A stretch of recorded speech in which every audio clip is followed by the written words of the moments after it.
Go live. Forget it, man. What's going on with the good people, man? It's Doc. I'm back.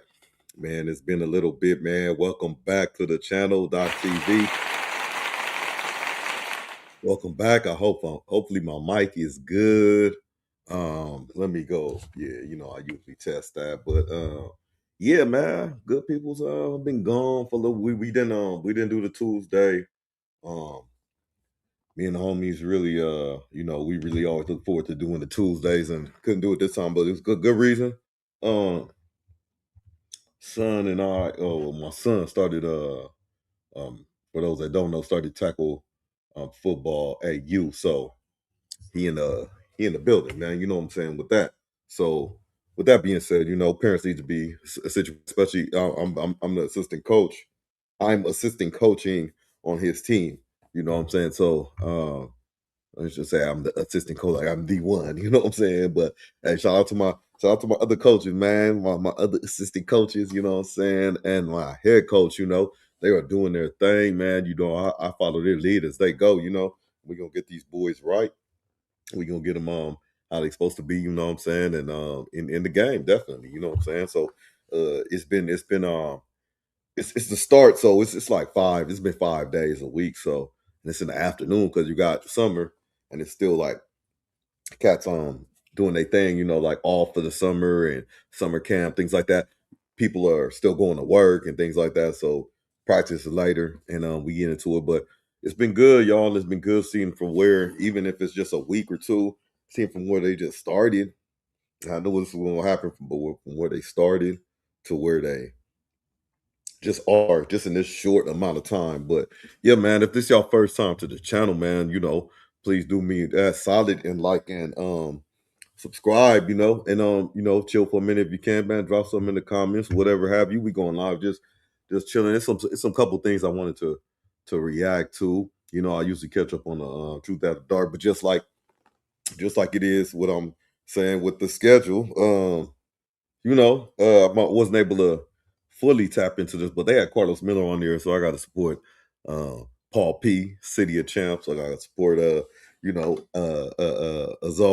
Got to support Karlous Miller, man, funny dude.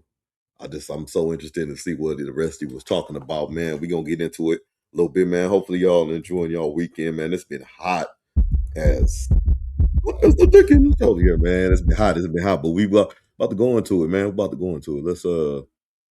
Let's check it out, man. For y'all that don't know, Truth After Dark is podcast with Paul Pierce, former NBA player, retired. I think, yeah, he got his Hall of Fame, City of Champions, you know what I'm saying? And his co-host, Azar, good female male dynamic, not together or together now. I don't know, what allegedly, yeah, they got a good little chemistry, men versus women, man versus woman, you know what I'm saying? Kind of whose fault is it type deal, you know what I'm saying? But they getting they're using the celebrity to get celebrities on there. It'd be dope sometime. But let's go. They got Karlous Miller, man. We gonna get into it, and we gonna see, man, if he spin bars, he just being funny, or we just we gonna see how it goes. We gonna see how it goes. Let's go. I see y'all talking. In your opinion, you started the movement. We'll stop and go, y'all. Of black men don't cheat. Yeah. And so that's what I'm talking about. You said, but if your woman is white, you could cheat. Yeah, because it's all right. Let's get to that. Let's get to that real quick. Black men don't cheat. All right, let's go. That's a fact. Challenge me about it. You started the movement in the hashtag of black men don't cheat. Yeah. And so that's what I'm talking about. You said, but if your woman is white, you could cheat. Yeah, because as a white woman, you shouldn't be in a black man business like that. Come on now, hold on. Whole life you never cheated. No, actually I did when I was 14. Oh, when I was 14. Why do black men date white women, in your opinion? White women make themselves more available. In what ways? They be around. When your woman don't hate you, if she cheat, they'll just like, they got little boundaries and shit they won't cross. But when she hates your fucking guts, not only she cheating, she sucking dick, she buying polo shirts and cologne and all kinds of shit. Man, you out here sucking dick on anything you cheat, she hates your guts. You did say that it's unforgivable if a woman sucks dick. It is. So that type of shit make you call her mama. Miss Barbara, guess what your daughter out here doing? She's sucking dick. She's sucking dick. Miss Barbara. No, tell us. Free man. Let's see LA, what we got. you Open it up. Another episode of The Truth After Dark. I am your host, AZAR Faraday. Of course, we have the amazing Paul Pierce. Yeah, clap it up for them. Clap it up for them. From Oxford, Mississippi to sold out arenas. He built a brand, a movement, and a cult following as one of the creators of 85 South Show, comedian, entrepreneur, and a cultural staple, Karlous Miller. Yeah. Go ahead, clap it up for him too, man. before we get started, I know what you're gonna say. I know what I'm saying. I'm from LA, and you from Mississippi, right? Yes. Like how your name Karlous, so you black? Right? Hey, oh God, man! I know one Karlous for sure. I know two now. I think that's black. Both from the South for sure. For sure. Oh, here Karlous is pure Mexican name. Yeah, like Karlous. Like, you didn't know that? You didn't know that? Man, it was black first. Not how you spell. No, how he It's spells that is part. different because it's Karl Os. Os. I was thinking like, yeah, he must got some Mexican in it. Nah, So- all black. It was black first. And oh God, man, we out here in LA, Southern California, growing up out here. You see some Karlous or some Luis or something in your name with the Los or something. You like, oh, you must, that's what we going to.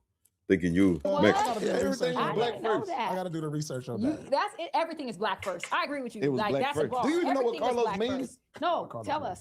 Free man. From the slaves, baby. That's back. No, before that. Come on, before that. Way before that. You go all the way back to the Roman time. Wow. Look it up. I believe it. I don't believe be it. looking them names. I gotta look. You them up. should. I'm gonna look into it. Before we get into everything, I want to share this with Paul because I don't think he knows this. You know that he used to be a firefighter? Yes, I did. You didn't know that? Yeah. Isn't that crazy? That's so dope to He me. quit I on love the that. fire. What's crazy about him being a firefighter? I mean, it would be crazy to think that he left his that career and didn't do something else. He fell off or something, but he chased a dream of his. So pretty dope to know that you were a fire comedian and a firefighter, or was a firefighter, whatnot, man. Shout out to the firefighters, man. Quit on the first time. He had to go to See a fire. Exactly. That was. I saw that. Well, if you quit on the first, Right come there. on. I did. Like we went to it was a warehouse like situation, and this shit was on. It was like big fire. I was like, we gotta go in. I ain't going there. How like you trained to be a fireman? Because you thought you was going to be chilling. I know. I didn't never think I was going in no fire. I'm not thinking like. You think outside? Yeah, I'm thinking water hose, Right. fire. Yeah. These motherfuckers actually go in. Sometimes they go in the fire before they even pull out any water. I don't want no parts of Hit that. that I'm like, gonna tell y'all. Hit something that like. Y'all don't know about me. When I was like 7 years old, We don't know living in about you, Oakland, Paul. I burned our house down. Damn, Ooh. how you do that? I was a little kid playing with matches. Went into the bedroom, lighting the little quilt on the fire, blowing it out. Just want to see how it worked. Blowing it out. I lit it up one time. It was spread. I couldn't blow it out no more, and I ran out the room and closed the door and sat on the couch. Next thing you Just know, sat on the couch. sat on the couch. Next thing you know, the whole room smoke. It called from the bed to the curtains, and then next thing you know, I'm out front. Of the That's why you house. moved to Inglewood. Everybody in the neighborhood outside. City of Fire Champs. trucks. Boom. Like this is a real story, bro. Damn. Like this when I was like 7 years old, 6 or 7 years old. And then like I just remember as a kid, like because we had a lot of kids in my neighborhood too. So like when we finally moved back in the house a year later, because we had to rebuild the house. I just remember the older kids calling me arsonist. I didn't know what that meant. Oh shit. Like arsonist. I didn't know what that meant. I'm 7, 8 years old. I don't know what that means. Yeah. And then until I got older, I was like, oh, they was calling me up. Okay, I'm a fire starter. Damn. This is a real story, man. Lord. They used to make movies I about knew kids I like was you. gonna make it. I knew I had to buy my mama house. I had to get her everything she wanted. Everything burnt down. You got to Yeah, rebuild. so My that's a neighbor's real- house caught on fire. Okay. Yeah, you That's did a that real though, story. But they Paul lived P. so close. It was like all the Shout out to smoke. Paul P, man. So glad he survived that, man. He did that, man. Man got his mom a new house plus son, man. Shout out to that, man. It was like blowing in our house. Oh, God. This It was is a crazy. real story. I'll never So- forget this. Because we talk about relationships, you said a lot of things. Number know. one, you started the movement in the hashtag of Black Men Don't Cheat. Yeah. And so, That's what I'm talking about. We Right, we don't. so let's get into this. And then you said something that I love. You said, but if your woman is white, you could cheat. Yeah. So what does that mean? Let's get into why is if they're Ooh. white, you can cheat? because there's a white woman, you should be in a black man business like that. Oh, Come on now, hold on. what y'all together? They came in. You just together. Like, To that. like that's So- the relationship. Like, hold on. So- This is my girl, and she a white lady. She can't go through your phone. She can't ask you. Because where that you Hey, what to do, y'all, man? Hopefully y'all doing good on this Saturday, man. This weekend, man. Tap in, man. If you tapped in, man, hit that like button. Why are you doing that? She really saying you don't trust me. And I'm a black man. What other reason do you have not to trust me other than I'm black? Ooh, that's some shit. Okay. Wait a minute. So would that be the reason why black men date white women more? No, I saw that. You saw his clip because I wanted to ask. What was your thoughts? What you think? Why do like no? Why so the question was more like athletes. And she asked I asked her about players, the athletes, but in general, why do black men date white women? In your opinion, just be honest. Is it because they're more easy? Let and him I say say no, that. Hey, so I'm gonna say, let me give my take before he give his take. I'm gonna say, one, it's not really a thing no more. Black, white, I mean, you might get looked at as something different, man, but it's way more accepted amongst the masses. And when you're talking about as far as the acceptance part and stuff, or why do men do, like, let's just say this. Let's just say hypothetically, I'm a inner city person or inner city dude, urban dude, grew up. All I got around me is probably the same Hispanic female, black females, whatever. That's all I'm dealing with all the time. That's all I'm used to. That's it's probably what I'm going to prefer, whatever it is. Then you just bunny. There's no bunny in there, bunny right in your face, and then they all bunny and laughing and bouncy and all in your face, and you're like, man, you used to be some yelling, some pulling the clothes, some altogether. I don't know, man. Not with everybody. I'm just saying with some of you, just your experience, or you might have a good experience and just say, well, what's this like? Just the curiosity factor, the fact that you ain't, what's up, what's over there, what's that like? You know what I'm saying? Staying in with the realms of nature, of course. You know what I'm saying? It's still a woman, still a man. It's just another race. But we talking about them. But let's see what he's talking about. How you gonna say they more easy? I'm asking. I say quote unquote. It's a lot of different reasons. Okay. I think this is just my opinion. Okay. Right, no doubt. These is like my observations and the things that I've seen. Okay. White women make themselves more available. In what ways? They be around. They show up. They know where the athlete's gonna be at. Right. Showed like and that. Then with the athletes and all that shit, like you got to keep in mind, it's like tears to the college, and then like the professional and shit like that. They hang around they linger. That's they'll what Too Short said. They'll watch you strike out all night, and it don't affect your chances with them. They want to be down, so they make themselves more available to the shit, as opposed to playing hard to get. Act like you don't know this motherfucker. They be knowing. They know the stats. But I'm gonna say this, and I really want everyone to hear me when I say this right now, though. Listen to this, though. I want black men to learn and really do better, because one thing about these white women is as soon as they don't get their way or something rubs them the wrong way, you are an N-word hard ER, and that's the truth. You'll be that anyway. Nah, I mean, yeah, you that anyway. So what's the difference? But let me let them finish, man. But you really gonna be that, and they gonna take you to court and take everything you have, because unfortunately, although black women are powerful in our— I'm sorry, but that's the same for any type of woman. You mix black, white. I'm sorry. Feminine and our divine, just how we are as women, we're so powerful. But white women are powerful in America, and when they say something, it's going to make a difference in the community. Oh yeah, well, no, that's the bar right there. Yeah. Shit, her word is gonna hold a lot more weight than somebody that they may deem as less reputable or something that you can take for their word or something like that. But that's on to something right there, or something that you can. Unfortunately, and y'all keep messing with these white women. Who is and y'all? You ain't I'm never not seen saying me you with no white too, woman. but I haven't even seen Paul with a white woman. I'm just saying black men do this, and then when they're coming down and they have their downfall with these women, they want to run to the black women for support. And it's like, no, at the end of the day, black women are the most loyal statistically to their own men. And people can say I'm not black or whatever it is, but I date black men. And also, to your point, black men don't cheat. Every black man I've been with have cheated. That sounds like a personal problem. How is that my problem? What you doing is making these men cheat on you. So this is what I probably don't want to talk and get all angry and shit and be accusing them of being with white women. Yeah. Oh yeah, and that's exactly what you're doing. Run that back.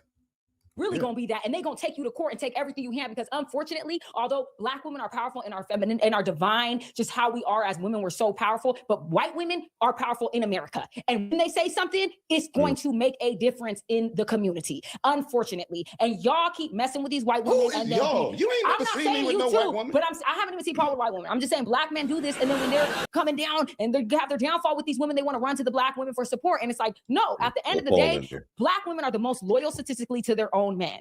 And people can say I'm not Black or whatever it is, but I date Black men. And also, to your point, Black men don't cheat. Every Black man I've been with have cheated. That sounds like a personal problem. How is that my problem? What are you doing that's making them cheat on you? So this is where I probably don't let them talk and get all angry and shit and be accusing them of being with white women. Yeah, you projected on me and I just got here. I'm a guy. I can definitely see why motherfuckers cheat on you. Imagination runs wild. So wow. No, because I saw you say that when people cheat, they just cheat, and it doesn't matter. It doesn't make you less as a woman or a man, because people just cheat. Be liking the fuck. It's the fuck. Yeah, they be fucking. That's all I say. This. What were you saying? Human, it's nature, folks. You're in a relationship, and let me see what Paul. There's a difference between a man cheating and a woman cheating. Right. You yeah, I wanted to ask. Like, I agree. A man, as us as men, sometimes, like, especially when you're in the limelight, it's so much pressure and hard because, like, women be. Well, my take right there is it's definitely a difference. If you don't think so, you're crazy. On themselves at men of status. Yes. You know what I'm saying? It's like you walk into the grocery store, you walk into the mall, you go to the park. It's something. It's like, damn, like I'm just trying to chill. But there's somebody over here on some. Yeah. How many of these you gonna turn down? Like, damn, it's this constant thought shit thrown at you. And then you slip up and you say you slip up and you do that. You know, it was just like, oh, I'm gonna leave that over there though. But when a woman do it, she really into that dude. For real. Yeah, I would say that there's a difference when a woman cheats. When a woman cheats, she'll tell you exactly how much she don't like you. Yeah, because for me, it's like, I can't speak for all women, but like when I have sex, it's more of an emotional thing. When I have sex, it's more of an emotional thing. I don't cheat. No, I don't cheat. There's not one man that can ever say that I cheated. I don't cheat. Just because you ain't get caught don't mean you ain't do the shit. I don't cheat. Y'all are see, this is crazy. You see how y'all cover me? I don't cheat. That's the thing. And the thing that I'm saying is, as she said, she don't cheat. She don't cheat. So I mean, she never cheated. Hasn't done anything. You know what I'm saying? We like to believe you, AZAR. We like to believe you. Oh, like you never cheated. No, actually I did when I was 14. Oh, when I was 14. Oh, there it is. I cheated on a guy. His name was Tay F. Third. Don't say that. Yeah, I did. Tay F. Third. It was bad. And I was only 14. I didn't know. And I didn't have sex with a guy. Tay F. Third. Oh, man. Tay F. Third. Stop it. Say they. Tay F. Third. Tay F. Third. The rapper, jerk rapper from I used to bump him, man. He don't know jumper now, but Tay F. Third from Long Beach, jerking music era type. Dang. Oh, that's wild. That's wild. I didn't know that, AZAR. 14. Hey, man. Tay F. getting around here, man. Tay F. getting around there, man. Shout out to him, Long Beach. Let me see. Oh man, that's crazy. Tay F. I'm trying to watch here. Let me show y'all. That's Tay F right there. Tay F. Third. This I don't know. This one of his album covers right here. Eastside Step. Yeah, man, jerking rapper. That's crazy. His mustache. That's crazy. He used to look like that, bro. That doesn't look like my guy Short Chop. Oh my goodness. That's yeah. All right, man. Let's get back to it, y'all. I get sidetracked easily. So let's get back to it. Ooh, Tay F. Third. Didn't say anything, so I ain't know. Man, shout out Tay F. Third, man. Don't say it. I did a little finger bang and a kiss. You know, just because he manipulated me into thinking that he was. Y'all gotta stop doing that. Whoa, he manipulated. Okay, you're right. Yeah, take it. You're right. It ain't always got to be somebody. Accountability, responsibility. Right. Woman cheat, like when your woman don't hate you, if she cheat, they'll just like they got little boundaries and shit they won't cross. But when she hates your fucking guts, not only she cheat, she sucking dick, she buying polo shirts and cologne and all kinds of shit. Man, you out here sucking dick on your man, she hates your guts. You did say that it's unforgivable if a woman sucks dick. It is. So that type of shit make you call her mama and be like, Miss Barbara. Guess what your daughter out here doing? She's sucking dick. She's sucking dick. Damn, she want to say that. She wasn't real raised bad. Miss Barbara didn't raise her like that. To be sucking dick. Two dicks is Come crazy. on now. But did she stop sucking your dick to suck another dick? That's the question. Because that's what people be doing. See, they stop sucking why you want to talk about violence and shit? That's why. No, because the thing I can't even picture that.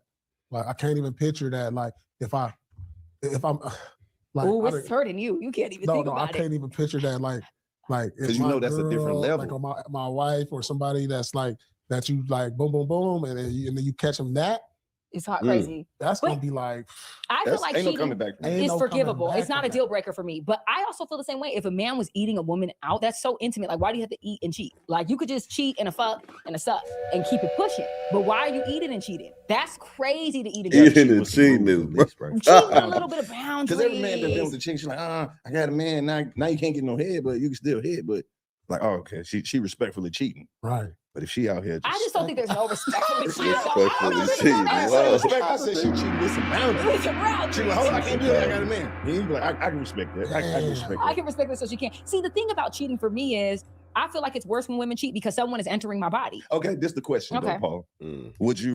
That's exactly why it's the worst. Rather your woman be cheating physically with another man, or she giving this nigga money? Whoa, money. See, it's levels to cheating. It ain't. Ooh, that's a good one, y'all. Would you rather cheating like just physically, or she giving money? Which one is worse? I guess that's for the fellas, man. Which one is worse? She getting money, or she just giving her power? You as East Coast. That's a good one. Giving her money is crazy from his pockets. It don't matter. It don't It's matter. money. It don't matter. Female is worse. The physical or the financial? Money. Because the physical is a natural thing. The money is more love. Like when a woman give out some money, women ain't giving out no money. I'm gonna tell you that for a fact. Women will give out some draws, but they ain't giving out no money. There's a lot of women. It takes a lot for a woman to pull some money out of her pocket to pay for a man to do anything. That's not true in my opinion. 100% true. There's a lot of dudes going through their lady phone, but they not checking that cash app. Why are women just cheating and then giving another man money? That seems crazy. Because you don't know who's sending her money. Yeah. Ooh, you know what? Do you feel like a man? So what about the opposite, right? What if a woman is getting money from a man? Would you rather a woman get money from a man and or physically cheat? Would I rather? Which one would be worse? I mean, like physically cheating or getting money and receiving from a man? It's gonna really kind of hurt the same. Because if she getting the money, she gonna act like she ain't getting it anyway. And she not so gonna not tell only you. are you cheating, you being stingy. You ain't bringing that money to the household. That's your money. What if she take you on a trip? It was like, babe, I'm gonna go on trips. We got like doing things. She's spending the money on me. She's spending the money. Real though. Will it still hurt? Depends on how much money it is at this point. Because if the gifts are nice enough, we might be able to. Because then I'm gonna get in her ear and try to hype her up and see how much more we can get. Who is this guy? Tell me more about this Paul guy. How much he got? How much he got? First off, this is what I want to know. What's the definition of cheating? Yes.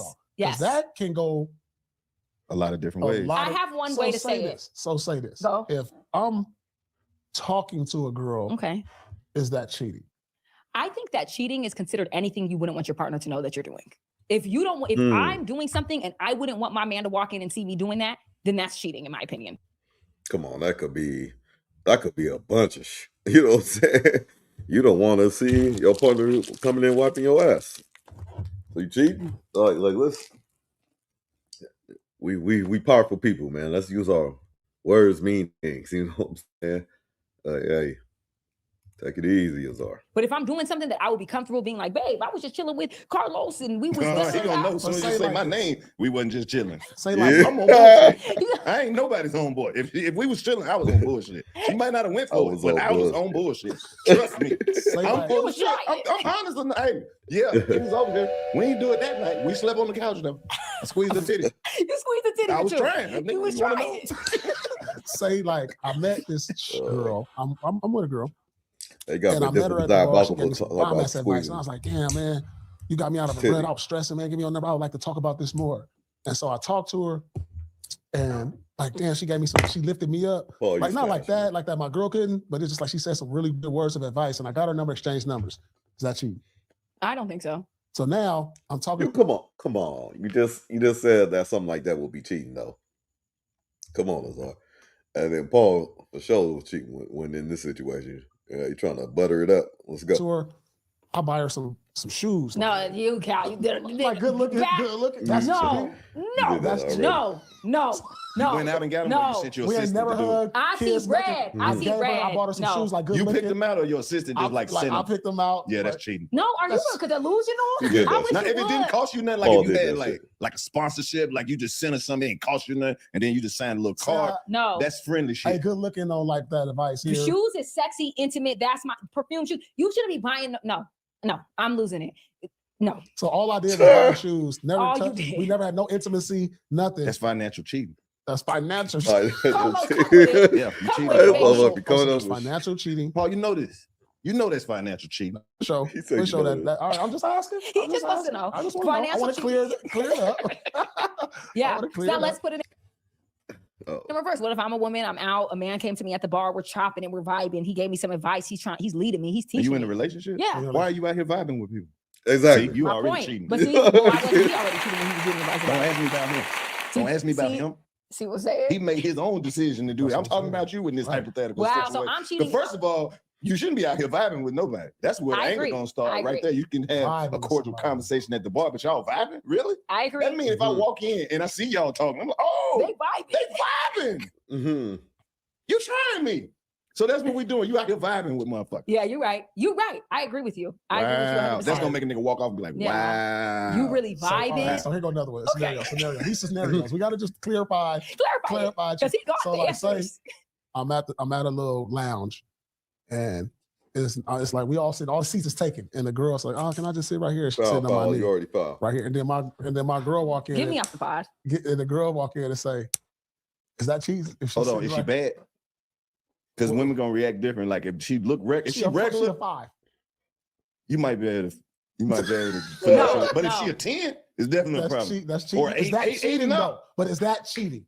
She like just sitting right here. It's like, can I just sit here for a quick second? Yes, girl, go find This another another- seat. this Or another get up and saving let her grace, sit though. as a gentleman and as a man. Get your ass Nah, up. my Do dude- she look like somebody you'll fuck with? Is she your type? Because 'Cause every women know woman that. that you're dealing with, Something too, man, women, as I mean, correct me if I'm wrong in the chat, anybody, but I've come to find out, like come to learn along a lifetime, man, that women are very territorial, bro.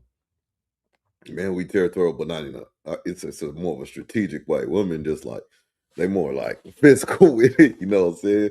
Get out my space. No, you can't have nobody come sit in your seat, bro. we kind of know about what you like. Yeah. So if it looked like she Something that could you- possibly get, then it's a problem. But if you be like, Mhm. come on, babe, I only like women with short hair. Then she be like, Right.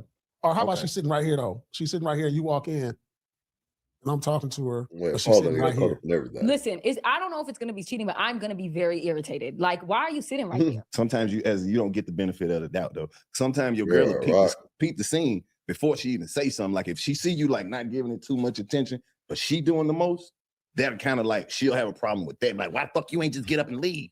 Then you in trouble. So you ain't really gotta. It ain't like you caught doing that. You just kind of gotta explain why you ain't leave the situation. Right. So it's not a problem, but it's an argument on the way home. For sure. For Yeah, sure. It's yeah. an argument because it's irritating. I saw a girl fly, right? So we in Atlanta, and I ain't gonna say who it was, but Uh-oh. like we, Huh. my Well, boy don't got a need to. girl, whatever. Oh. And say like we sitting like this. He had a girl on his lap, right?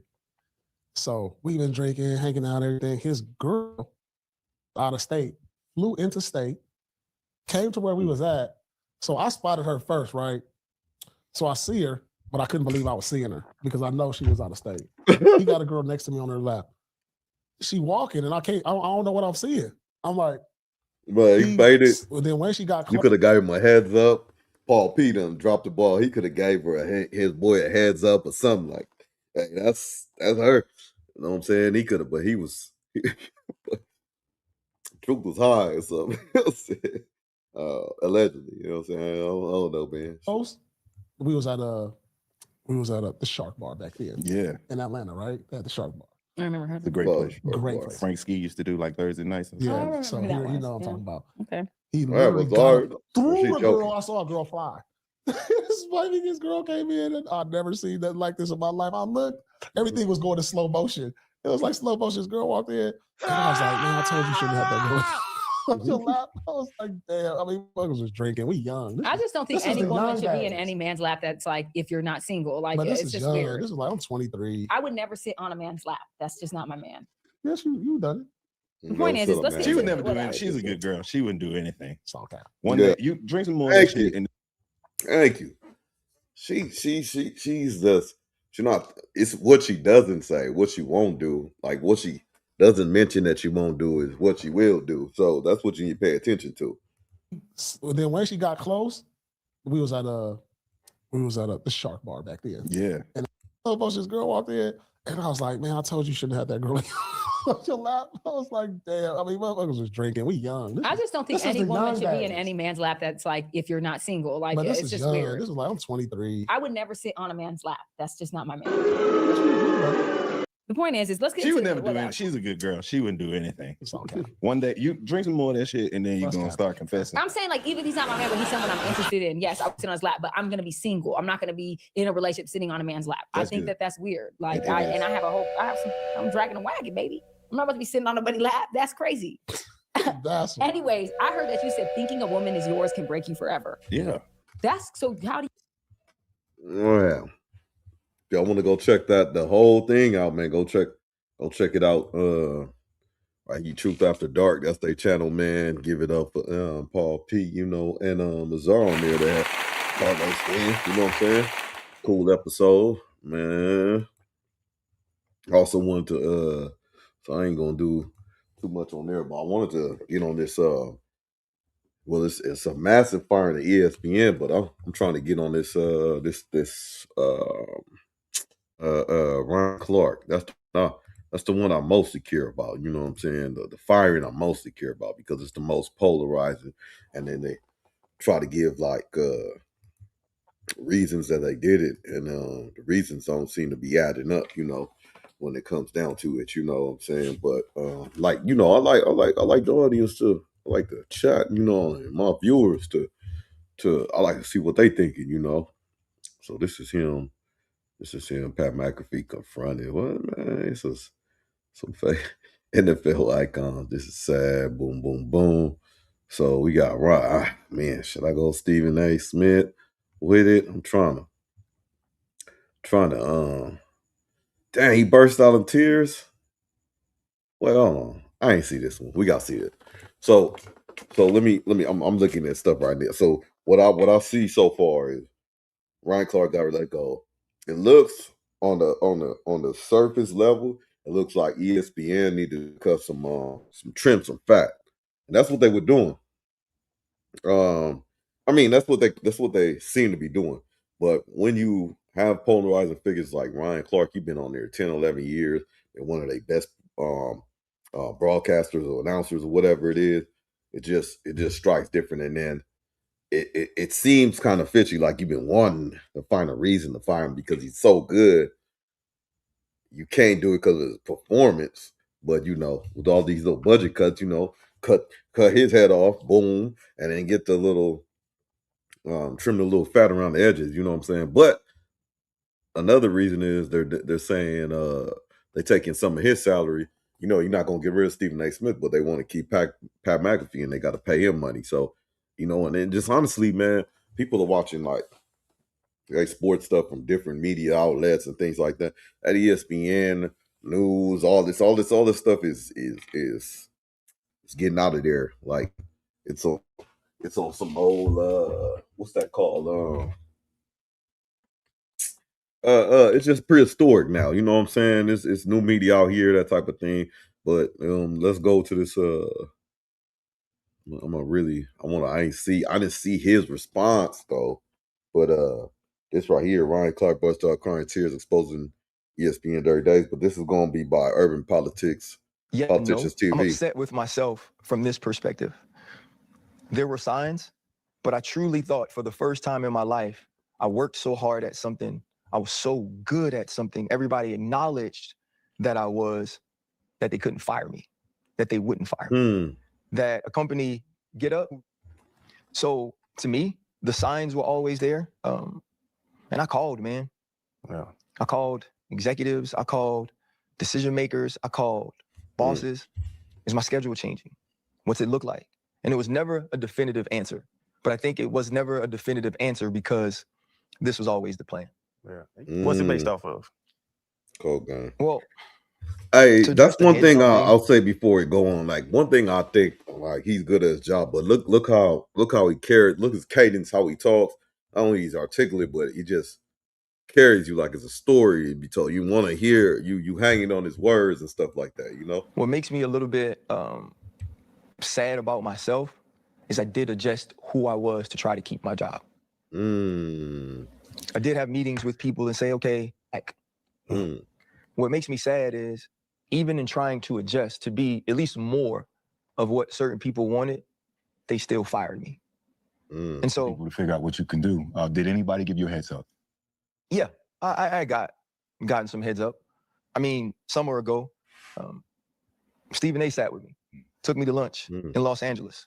And he told me, he said, you know, there's a particular executive that doesn't like you. Now, let me be honest. I have been hearing this for years, right? It had gotten to me so many times. And so having that dinner or that lunch with Steve. Well, let's get to this, man. You know, you're always gonna have people in the workplace that may or may not like you. You know what I'm saying? And then those people might be, like you said, your executive. But is this? I want to just ask this. I'm gonna let it go. Is this dry stitching a little bit though? Tell him that Stephen A took him out lunch, mention him some stuff, unless this stuff is already known.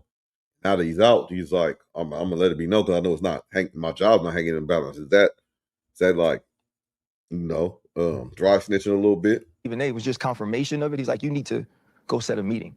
But so many times when I heard friends. You talking about 4 Central on Monday. What happened on Monday? Because you got 5-minute shifts.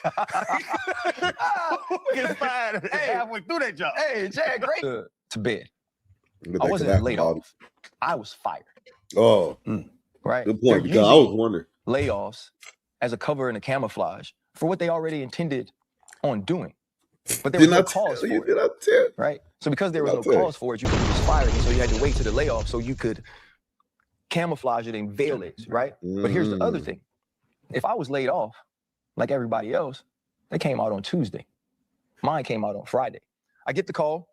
I get a text from our showrunner that tells me to call my boss. Even dirtier. And he said, our friends, jokingly, at Outkick had the story, and we're going to leak it. And this kid, you know. That's bad, man. From the West Bank. It's like, so, accepted in New Orleans now?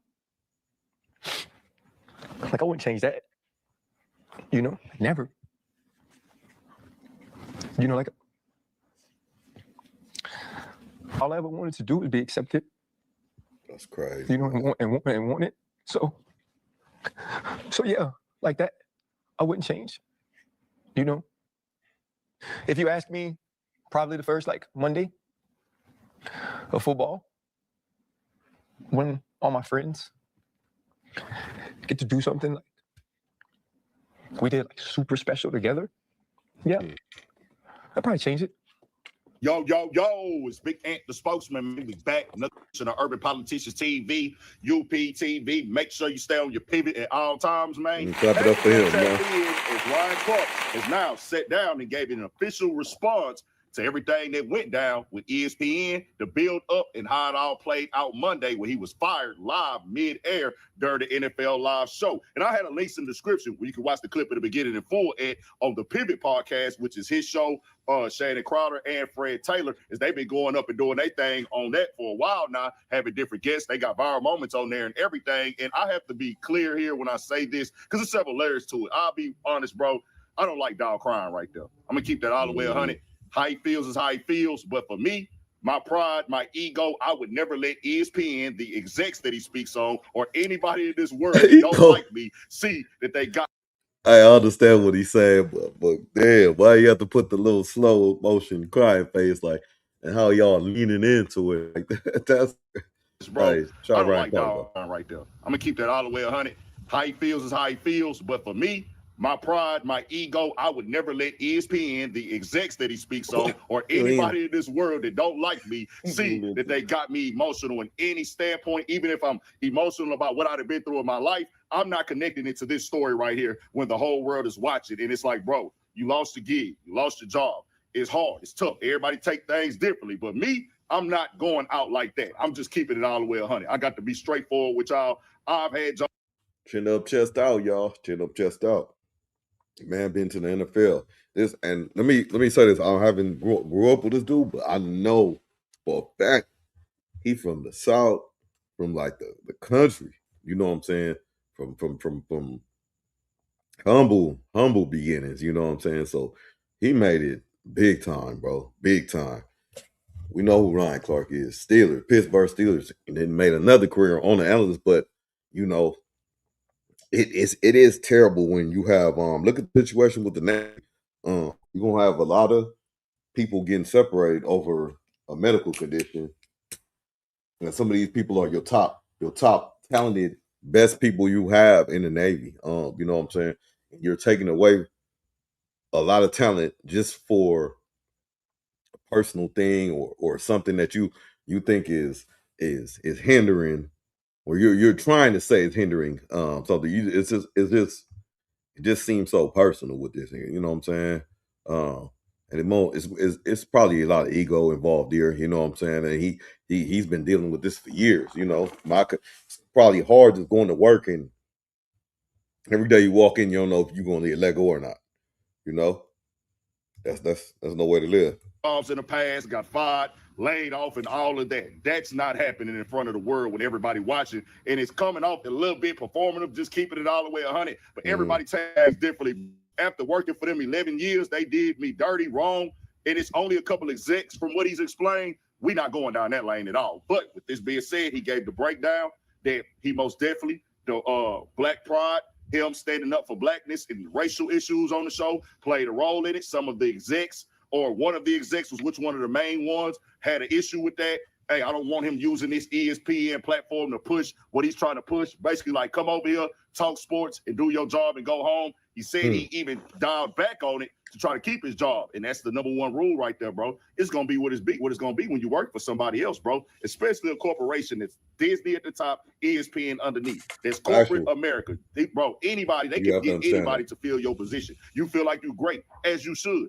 It's subjective. You feel like you're the best NFL analyst. That's subjective. You can feel that way. But how they think is we can plug and play anybody in this game. That's just how they move. Hey, we giving you the data. We giving you the platform. We giving you the rollout and the promo. He said throughout the past year, he's been seeing things moving different. They dogged him out on the scheduling. They did this. They didn't tell him that. They ain't communicating him. But he said he knew the play was really in full because he talked to the dude last Friday, and he said the information got leaked to Outkick. He said Outkick had already done a terrible write-up on him to make him look bad when everything happened with Lacey out of LSU, most definitely. God bless his soul. Hey, when that went down, the way that they wrote that up, they did me dirty in that already. So they already knew whoever it was behind the scenes, whoever this exec is, hey, bro, we going to roll him out. He said it wasn't.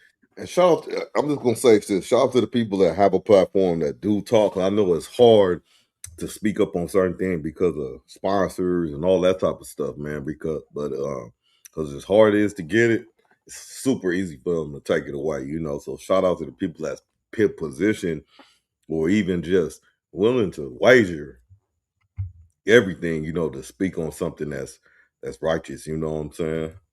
The collaborative efforts, and they voted him out. Some behind the scenes in a position of power got him up out of there. And I'll be all the way 1,000 with you, bro. This happens all across America regularly. He did acknowledge that this does go on. But the situation was it's on a platform, and the corporation did him dirty in real time while he's on the show, got down on him, which he already knew that it was coming, but it still was like, bro, y'all embarrassed him in front of the entire world. Like, hey, come on the show Monday. Crazy.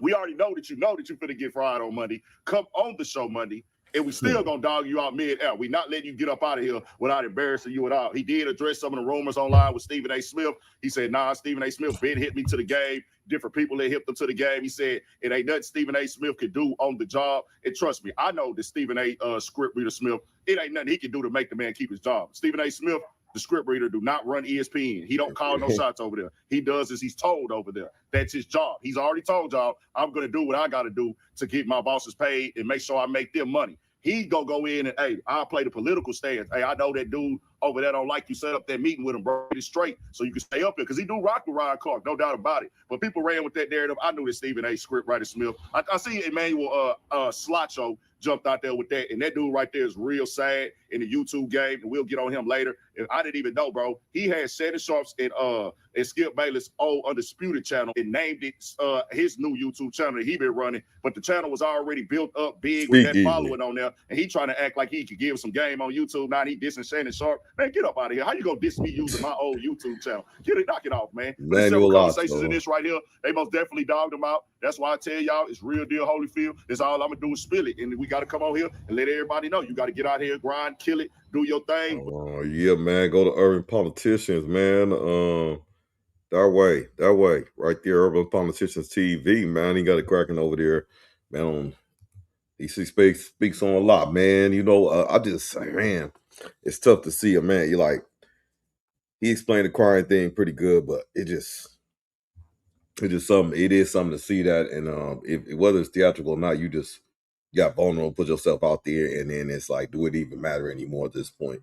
You know what I'm saying? You got to pivot. You gonna go on there. You gonna link up with other people, probably make more money. But I'm not more money, but you know, it's always good to be a part of the institution. You know what I'm saying? Have that little backing and do yours on the side. You got 2-3 things going at the same time, but you know, you're not quite in the Shannon Sharp situation right now. But you have a big enough following to do your thing, Ryan Clark. We behind you, man. Do your thing, man. You spoke up for a lot of stuff that people won't spoke up on, and you could live. You can hang your hat on that for real, bro. You know what I'm saying? Shout out to you, bro. Shout out to you.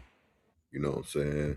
Man, let's lighten things up, man. Let's lighten things up. I've seen this one. Man, I wish the homies was all here. Hey, this is for the people. This is for the people that y'all. How to say this? Let me. The ones that you know, and it's always hard. Like I said, sometimes you in that situation because you have to be and stuff like that. You have to code switch. You have to do this. You have to challenge your integrity sometimes. You know what I'm saying? Because the fact that you know you have stuff to lose. You know you may be barely scraping by, things like that, or whatever it is. You just don't want to live up to what people not think is of becoming of you or something like that, you know. But behind closed doors, that's what you are, you know what I'm saying? But nah, this joint was crazy. I gotta hold on, man, hold on. Damn, what's this? I'm trying to find. I'm gonna find this. Oh, here, this right. So this clip I'm about to play, bro. Is and that's what it ain't general, but like, shout out. You know, you like what you like, but these studs, I don't know what the correct word is, but let's just use stud because that's what's on the video. You know, to me, they just be so aggressive. They be looking at what you're wearing and act like they're not looking and stuff and looking away. And, hey, what's up, bro? What's up, man? Why you doing? And they acting all angry and shit. You know, like, man, you woman, you know what I'm saying? No matter what you know, like and whatnot, but it's just like this tough persona. I never could deal with it. Like if you're a cool one, cool, but don't be one of them aggressive studs, man. Like, but what I'm saying is, if you gonna do that, do that. But I be feeling like it just be something in the background, like so, like y'all be doing something behind closed doors and shit. We a good some of y'all. The barber one cheer down. Let me see. So this one says stud sleeps with a barber. Now he's paying the price, and the barber, he said he is paying the price. Man, let's see what they talk. We'll see what the fuck they gotta talk about. This is crazy, y'all. This is crazy. Hold on. I'm right here. There we go. The barber one cheer down from the video was Dino. That's his name. The barber 2 cheers down was Christopher. Dino and Christopher both have been around me since I was like 15, 16. So, like, I've been going to that barbershop for that long. Welcome to your favorite news network, the Dusty News Network. They've been grooming you. Shout out to Trey Jackson, I'm so man. excited to be your host today. Buy up to his channel. I never really cover Philadelphia news on my show. One of the reasons why is trying to get shot. Y'all got the highest murder rate for damn near like 85 years in a row. But there is this creator who is hilarious. Her name is Miss Jelly to You, and she's going viral all across social media right now. So is she funny or it's like a create? Okay. I mean, she might be known, huh? To You. 5,000. Oh, she got 76,000 followers. Okay, so she's like oh, come on, man. This might be okay. She's going viral all across social media right now. Now, she is stud or masculine presenting. You can call her a stud, I guess, if you want. But this story is everything but stud-like. Now, she definitely got girlfriends and she be doing her thing, beating up chicks all across Philadelphia too, on camera. But this particular story got a lot to do with my favorite subject on the show, which is extreme booty clapping. And the clapping here has a lot to do with her barber. Imagine being a female going to a barbershop and not getting your cheeks clapped by that barber, the barber next to him, and the other barber who don't even cut your hair. I mean, Hollywood scriptwriters couldn't even make this up. But this is actually what happened. Despite the fact that he low-key was pressing go since I was like 17. From the time I was like both, all three of them? Clap by that barber, the barber next to him, and the other barber with her barber. Imagine being a female going to a barbershop and not getting your cheeks clapped by that barber, the barber next to him, and the other barber who don't even cut your hair. Not getting. I mean, Hollywood scriptwriters couldn't even make this up. But this is actually what happened. Despite the fact that he low-key was pressing go since I was like 17. From the time I was like 17 to 20, he been doing like little subliminal. Despite that, the only reason was because me and the first barber. And after me and the first barber, Mr.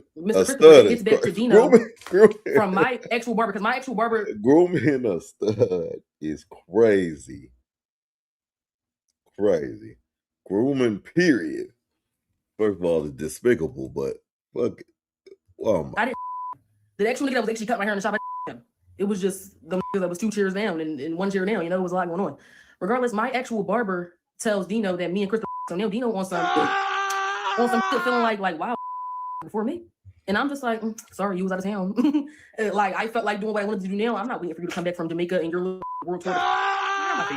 Regardless, after he figure out, we on the phone and shit, we chopping it up, yada yada. He like, well, how was it? I'm like, well, that's dick, and I feel like it was wasting my time.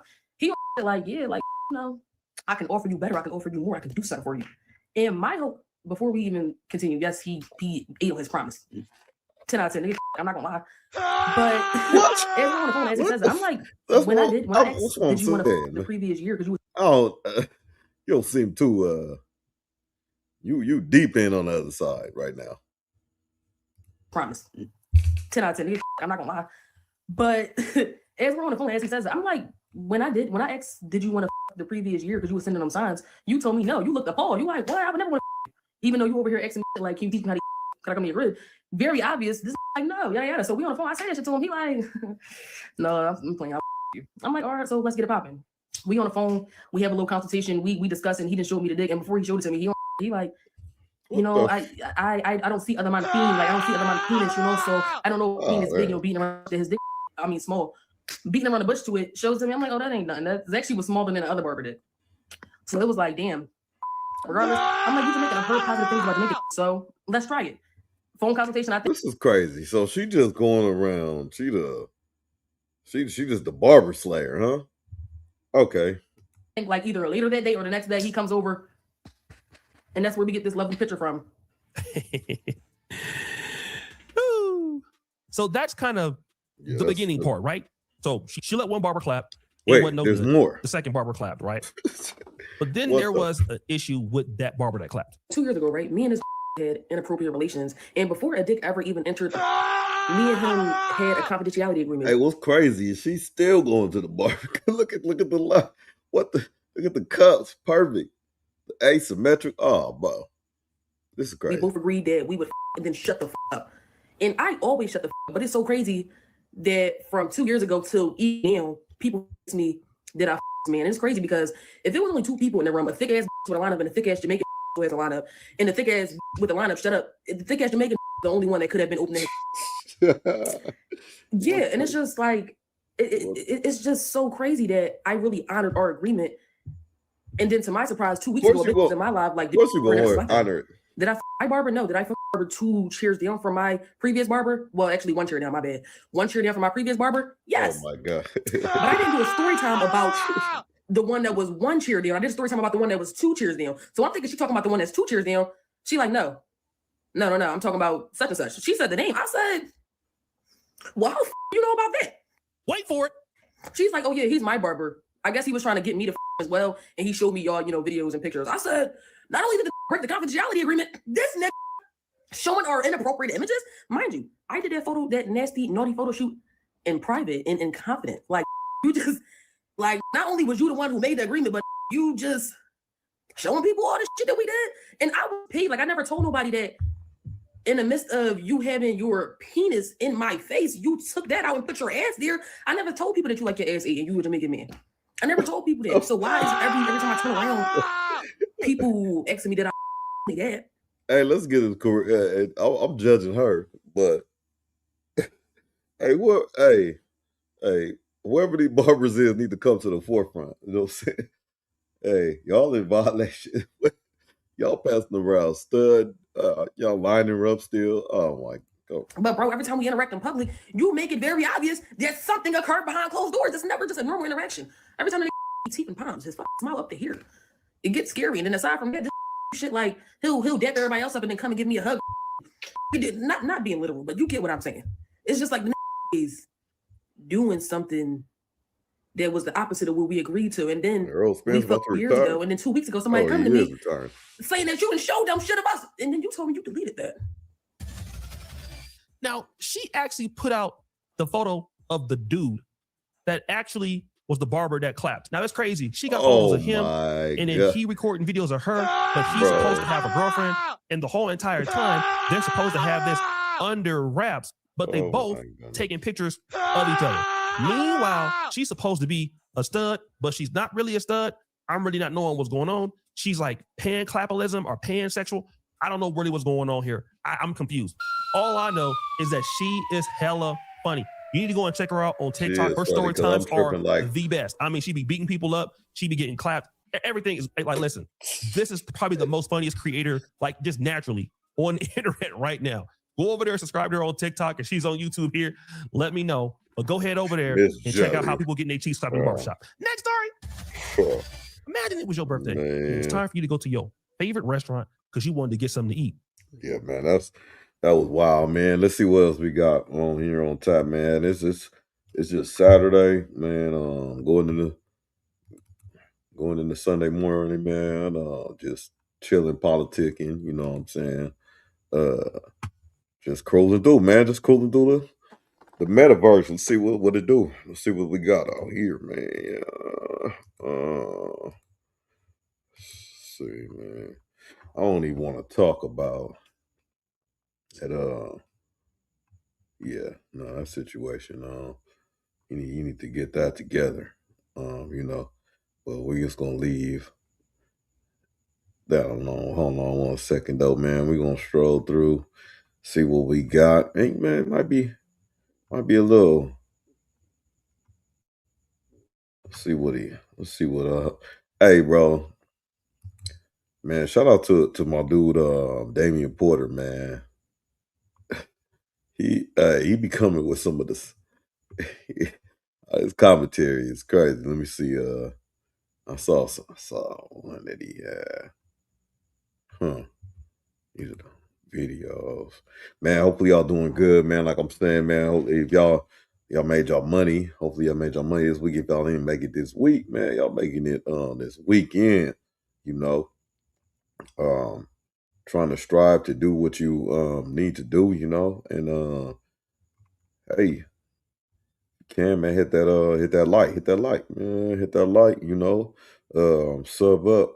I forgot what video I saw that was probably gonna be kind of interesting to his, but you know, it is what it is. Let me see what we got. FLAKKO. You know what? Let's go see this, because this is my personal opinion on boy, the FLAKKO, I'll be like, he dude is funny. He got a little stick. He stutter and all this other stuff, man. Blah blah blah. But man, he doing too much right now just to get a little bit of fame. It's some drugs allegedly, man. You take them drugs, you get hype. Like this YouTube stuff is cold, man. But it's like, and you see the numbers going up and all the stuff. You get cool. You like, oh man, cool. You get hype, but man, when you get too into that stuff, oh no, I gotta put more content. I got, you on the deep end when it start becoming your life. From what I hear, he just house content. You know what I'm saying? I don't even know the dude bathe or whatever. I don't know, man. But what he doing? I don't really respect it, man. He had like before, it was cool because he was young, funny. Oh, I'm playing a little role and it's he, but it's like, okay, we you're making these jokes, so you a snitch, you're a civilian, and you this and that, and then when you like start actually doing stuff like pivoting real hard, like just for clout, and you doing it on different topics too, because it's like he talking on this and he talks on the shelter bill and stuff to know, all these different type of topics, but it's all for mainly for his personal gain, I say, but yeah, man, let's go into this Damian Porter. Poetic FLAKKO is in danger. Welcome to another episode, everyone. Excuse me, Poetic FLAKKO. Man, hey, this is one thing I love about my boy, man, because I smoke my cigar, man. But so sometimes when I'm doing content, if you start, you be like, clear your throat. You should have did that initial clear. You know what I'm saying? And he do that almost every time. I know he be smoking them sticks like right after he stop. He's gonna start. Hey, go light one up. Shit. Welcome to another episode, everyone. Excuse me, Poetic FLAKKO has put himself in danger once again. This thing really put himself in danger. Look, dressed up like a blood, get on all these red rags and all that. The word is on the YouTube streets that Poetic FLAKKO is in danger. Man, listen to the commentary. I don't know. I'm not a blood. Man, he just did a video talking about Draco the Ruler's killer. Once again, he already named the killer some months ago. This is probably, at least partially, why the investigation has been reopened, if you will. And they just raided YG's establishment, some entity that's connected to him. Now, Poetic FLAKKO was in this video going through the whole timeline of Draco the Ruler's death, why these individuals wanted him killed, and all sorts of stuff. And he said that the individual who killed Draco the Ruler, the police already know who he is. Nevertheless, there's a conspiracy. He's naming names. I fast-forwarded nearly all of the video. The video is 30 minutes long. I fast-forwarded it to 24 minutes. All right, man. I'm just having a situation, people involved, and nothing like that, but I'm just like, his commentary, that's the only thing shout out Darius Porter, man. He like, this video is damn near 30 minutes long. I just put a little bit in it. Oh man, this dude commentary is top tier, chat. Who killed Draco the Ruler? The police already know who he is. Nevertheless, there's a conspiracy. He's naming names. I fast-forwarded nearly all of the video. The video is 30 minutes long.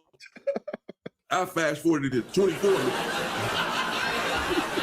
I'm only going to play a few minutes of the video because I don't want any parts of it. I just want to show you, though, nevertheless, why and how I believe he's probably doing a little bit too much. I understand what Spotify was saying, that he's just doing his job and he has to feed his family and all of that. But I would suggest to Poetic FLAKKO that he's very careful, that he be very careful with this sort of stuff right here. The job is one thing, but naming killers and content on the internet, and he's getting a lot of views, of course, on these videos. I don't know, don't come for me. I'm gonna get a few views, nothing compared to what he's doing. You ain't got a problem with him, don't have a problem with me. I just want to show you, nevertheless, his theory as to what happened to Draco the Ruler. As I said, I'm not playing all of that, but I just want to show you him with this red rag on and some of the things he has to say. You can go check out his video on his channel. They try to snatch.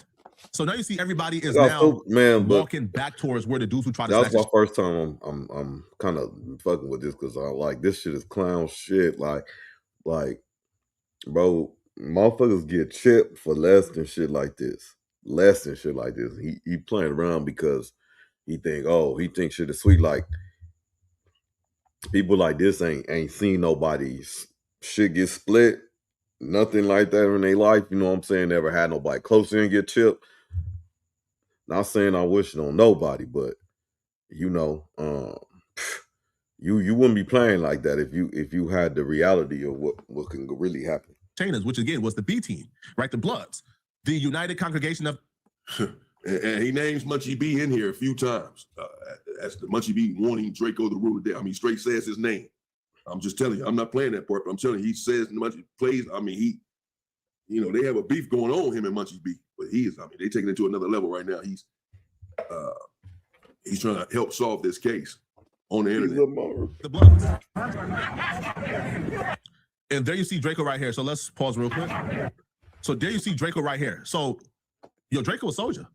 Draco is the artist. He should be like on stage right now. But Draco hears, they try to rob Chief and Heavily. Draco is right behind his troops. They're going right back to see who tried to rob Chief and Heavily to get it in.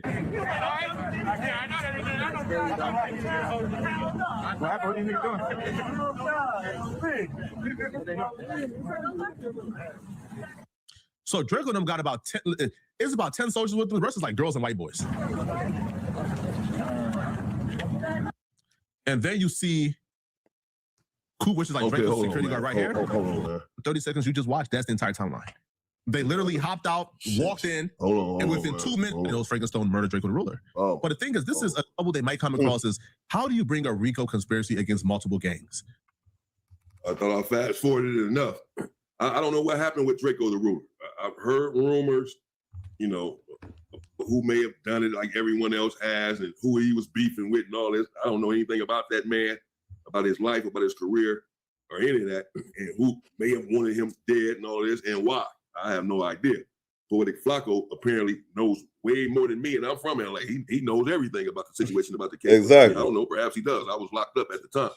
But I don't want any parts of it as far as who did what. It's an open case, and no one has been arrested. Apparently, he's named. Oh man, that shit. What was that? Down 2021. So he was locked up like 5-6 years ago.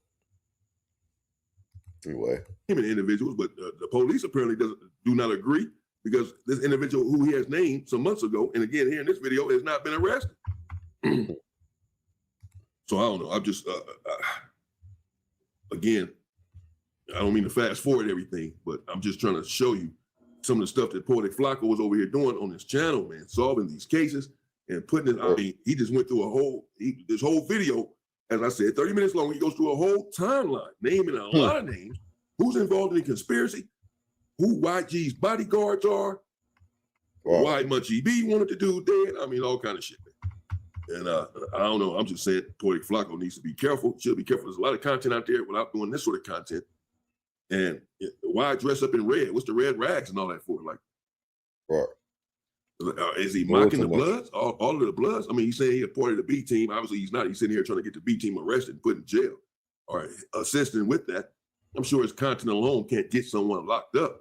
They need some sort of evidence against you, but still, nevertheless, this sort of stuff gets the ball rolling. His videos get a lot of views. This sort of stuff, opens things up, and he seems to believe that he knows exactly what happened here and is continuously divulging that information here on his channel. Well, I'm here to tell you, they are the B team. The B team consists of multiple gangs in one. This is a conspiracy to murder Draco the ruler. Now, detectives CHP and LAPD pulled up on YG earlier today, and they had a search warrant for YG. Now, the search warrant was in connection to Draco the ruler's murder. Now, what they got from YG, I heard, was YG's phone and other property. I told people behind the scenes on Friday that the police is gonna pull up on YG today. Damn. And what happened? They pulled up on YG today.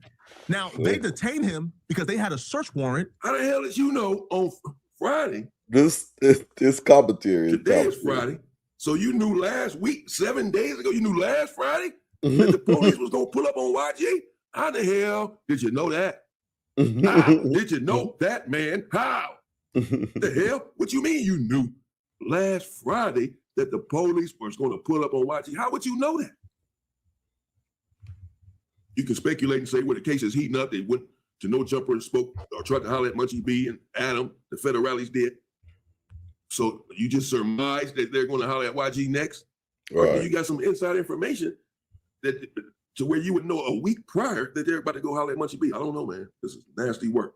That they were trying to execute in regards to the Draco the Ruler's murder. Here's the footage of YG talking to detectives. Now, I thought the streets tell me if the police pull up on you, you're supposed to say 3 words.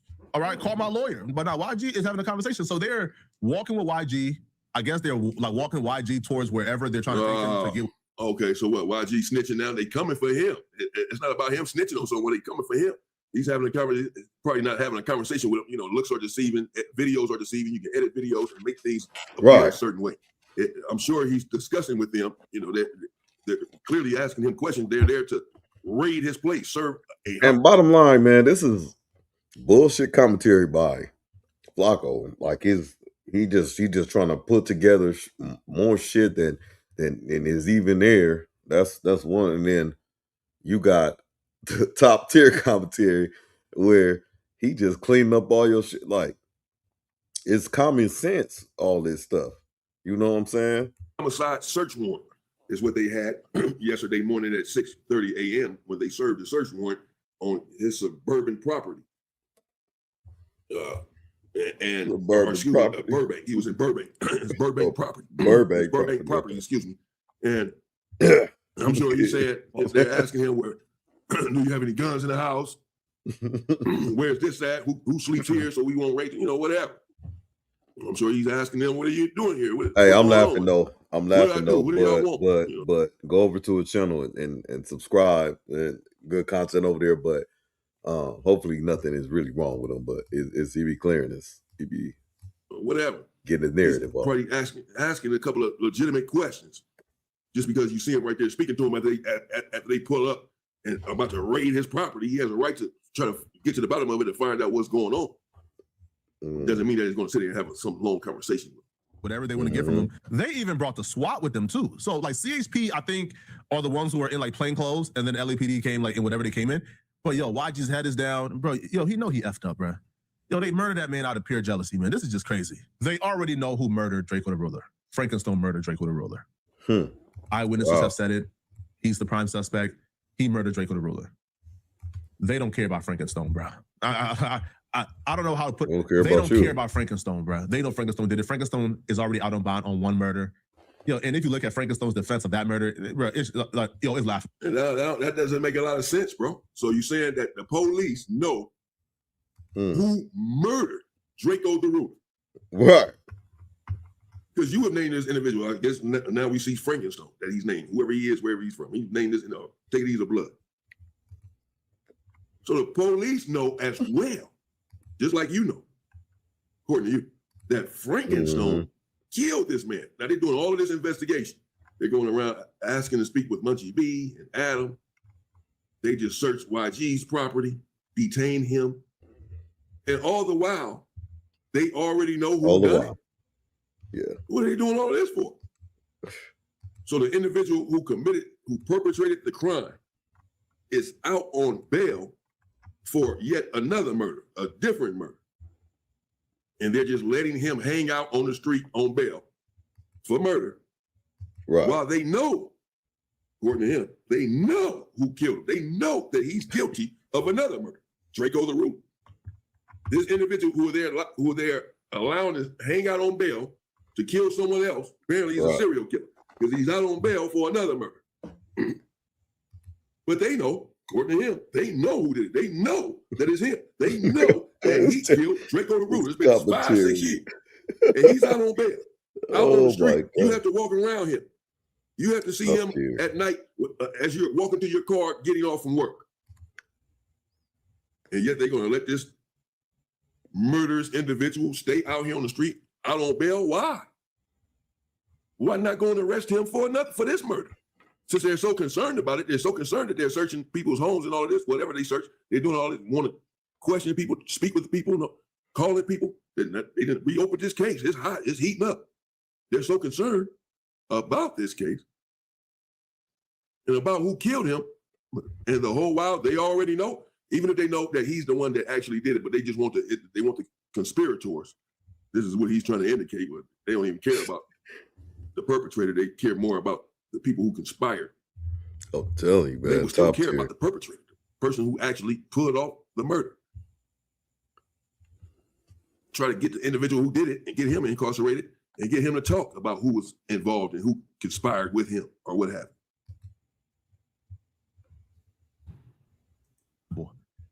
He confessed to actually doing it and then claiming self-defense. Like, it's like, it's laughable. He's over with. He's done. Right? Rather, Frankenstein is done. But here's the thing. Why is he not in jail then? The conspiracy is what they're after. And when you get the phones and when you get, some key details, man, because I'll tell you right now, if you think. Okay, I'm gonna go ahead and leave it right there, man. I don't know. I don't know what else he's about to say there. He said a whole lot. As I said in the video, go check it out. That's what you want to do. Poetic FLAKKO right there. I'm just saying that I would think he should probably be careful. But then again, what do I know? I'm not coming after him or what have you. I don't agree with this sort of content, but that's my personal belief. As Spotyface said, he's doing whatever he's a civilian. He's not a gang member. He's making his money or what have you. But I would suggest that he proceed with caution. Particularly, it's like you're making fun of these individuals when you're wearing these red rags and all of this stuff, you're throwing up the B. And you're naming multiple different names in here, multiple different names of individuals that were involved in this. And these individuals haven't been arrested, haven't been found guilty of anything, including the individual who you say perpetrated the crime. He out on bail for a whole nother murder. I don't know. Let me know what you think in the comments. It's Poetic FLAKKO, dressed up in red. He say he's part of the B team. According to him, he knows everything. He knows who killed Draco. He knows who conspired to kill Draco. He knows why they killed Draco, etc. And he's putting it all out there for everyone to see. And again, my only point is that you have to be careful with this sort of content anyone does, particularly when you're naming names of gang members and real members in the street. I know whether you stay in LA, whether you stay in California or not, if you ever plan on coming back to California, ever, just have to be careful with this sort of stuff. I know everything seems soft and seems sweet in LA because of this internet that's been in talk, the ongoing talk and conversation for some time now. How individuals are making LA look bad and all of that, but you don't have to take my advice. LA is not looking great, has not looked great in certain areas with certain things, the culture on the internet. But I just would advise anyone not to allow that to fool you. It's a fallacy to believe that based on what you've seen on the internet, that LA as a whole is soft and sweet and watered down. Things are not the same, but they are still extremely volatile and dangerous. And individuals are losing their life literally every day. For sure. Yeah, sweet. Everyone does, including myself. Let me know what you think in the comments. Stay safe and stay free, people. Yes, sir. Yes, Every sir. man wants to be admired.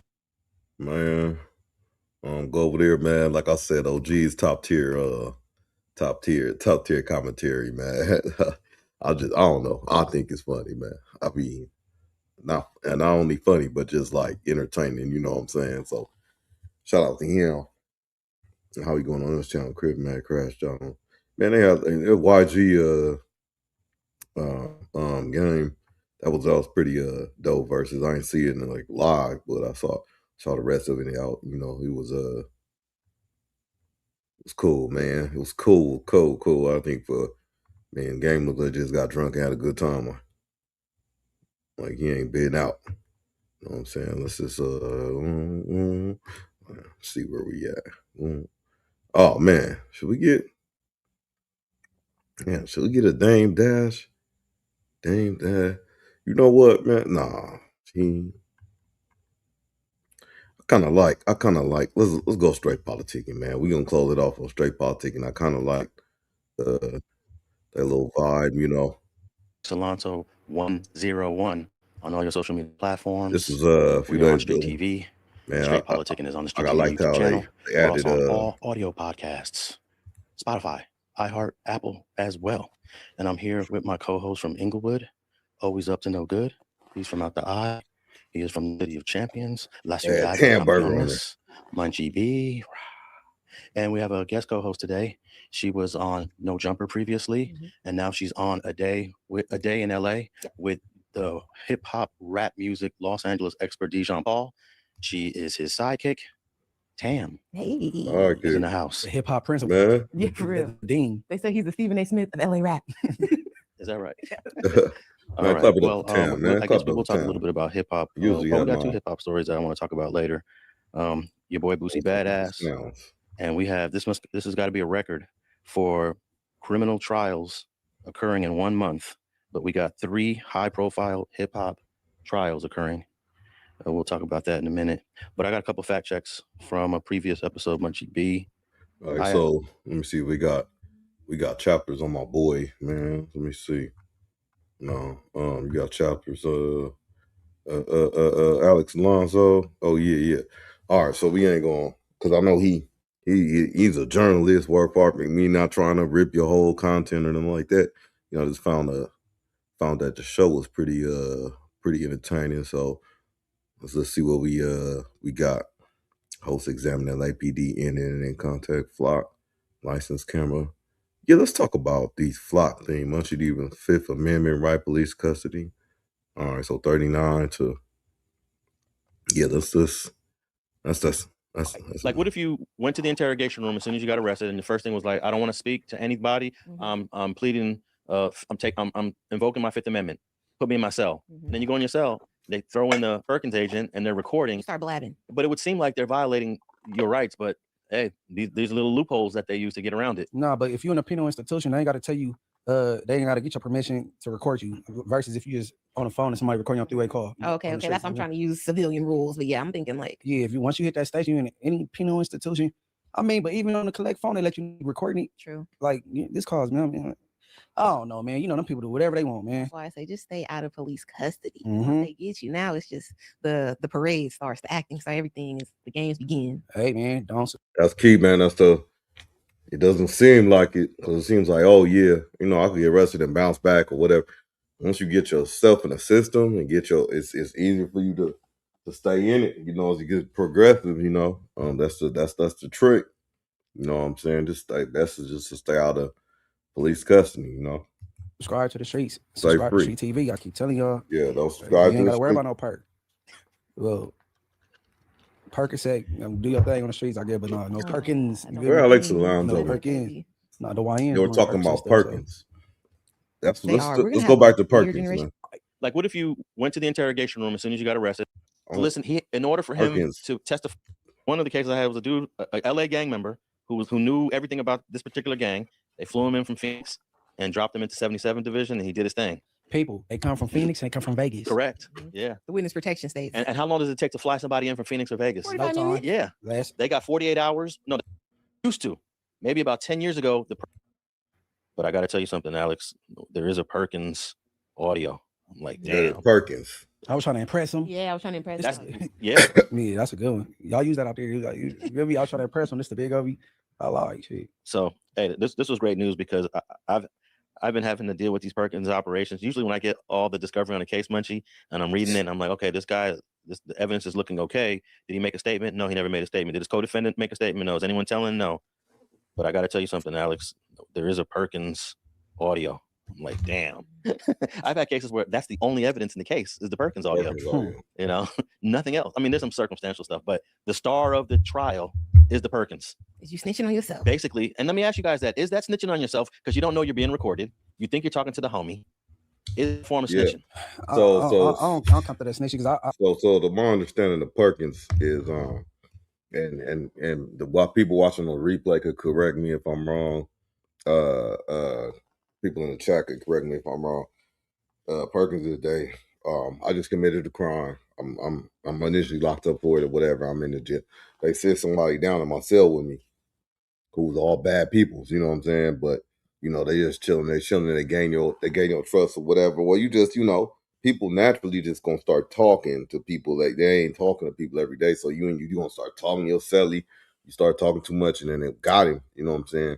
They recording your cell. They're recording your cell. Got you. I heard people try to come down on their co-defendants because the co-defendant and then the person that's in your cell is bad people. They working. They intentionally trying to get that out of you to help the people. Oh, you a snitch, but he didn't mean to do that. You know what I'm saying? So I mean, it depends. But when you go to trial, the perk don't get on the stand. No. Guess how they get around that? They used to. Maybe about 10 years ago, the Perkins agent, whether he was really a cop or he was a gang member pretending to be the homie, had to come and testify, but it revealed the identity now. Good. We see that, but they got around it. If another police officer, if a real police officer is monitoring the Perkins operation from another room, listening in, that's the cop that comes in to testify to authenticate the Perkins operation. So the actual agent never comes to court. So they keep using them. Yes, they fly him in. One time, they fly him in from Phoenix. One of the cases I had was a dude, a LA gang member who knew everything about this particular gang. They flew him in from Phoenix and dropped him into 77 Division, and he did his thing. People, they come from Phoenix and they come from Vegas. Correct. Yeah. The witness protection states. And how long does it take to fly somebody in from Phoenix or Vegas? 45 minutes. Yeah. They got 48 hours. No, is it 72 hours or 48 hours? 72 hours. They got like 40 something, 70. Whatever. You've been in the station for like 2 days. Yeah, but if it's a Thursday, you're there till Monday morning. You don't hang out on Thursdays, bro. You're gonna be stuck in the station all weekend. Yeah. So that's what protects the identity of some of the Perkins agents now, is having a real cop monitoring it. And that's the loophole. The real dude never comes to court now. I don't know how that works. I don't know what makes that legal, but apparently because it's the police. They trying to, you know what I mean? Because really, that's double hearsay. Well, he's listening. In order for him to testify on that, what you're calling hearsay, he's listening to it in live time, real time. So I think it removes that double hearsay because he's basically kind of another person in the room. Right. You know, he's next door, you know, listening on the headphones. But what part, like some part of that has to make the evidence, what do they say, like inadmissible? Because if I knew that there was somebody listening or blah, blah, like maybe I wouldn't say this, or if there was a cop in here taking notes or something like that. It's like the hiding. It's like you're on the double-sided glass shit and I'm confessing. Yeah, you ain't supposed to be aware. They got the license to lie.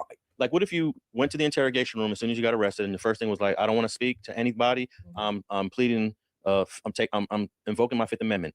Put me in my cell. And then you go in your cell, they throw in the Perkins agent and they're recording. Start blabbing. But it would seem like they're violating your rights. But hey, these little loopholes that they use to get around it. No, but if you're in a penal institution, they ain't got to tell you, they ain't got to get your permission to record you. Versus if you just on the phone and somebody recording your three-way call. Okay. That's I'm trying to use civilian rules, but yeah, I'm thinking like. Yeah, if once you hit that station, you're in any penal institution. I mean, but even on the collect phone, they let you know they recording it. True. Like this calls me. I mean, I don't know, man. You know, them people do whatever they want, man. That's why I say just stay out of police custody. Once they get you, now it's just the parade starts, the acting starts, everything is the games begin. Hey, man, don't subscribe to the streets. Subscribe to Street TV. I keep telling y'all, you ain't got to worry about no perk. Over there, morals over money. Perkins, do your thing on the streets, I guess, but no Perkins. No Perkins. No Perkins. It's not the YNs doing perks and stuff, so. They are. We're gonna have a weird generation of old people. A weird generation of old people? Yeah. Like what? Like what you mean? Because like the drugs, the opiates. Yeah, my grandparents was like acid, this like hippie stuff, where you could get off it and maybe be normal unless you went on like a crazy bad trip. But now, like you got the young people are on psychotropic drugs, all of this stuff from pharmaceutical companies. So there's going to be residual effects that last we don't know how long. Man, you can't even get a cold. That the medicine ain't gonna work for you. All the lean they drinking, like it ain't gonna work. Like I never understood doing the sleepy.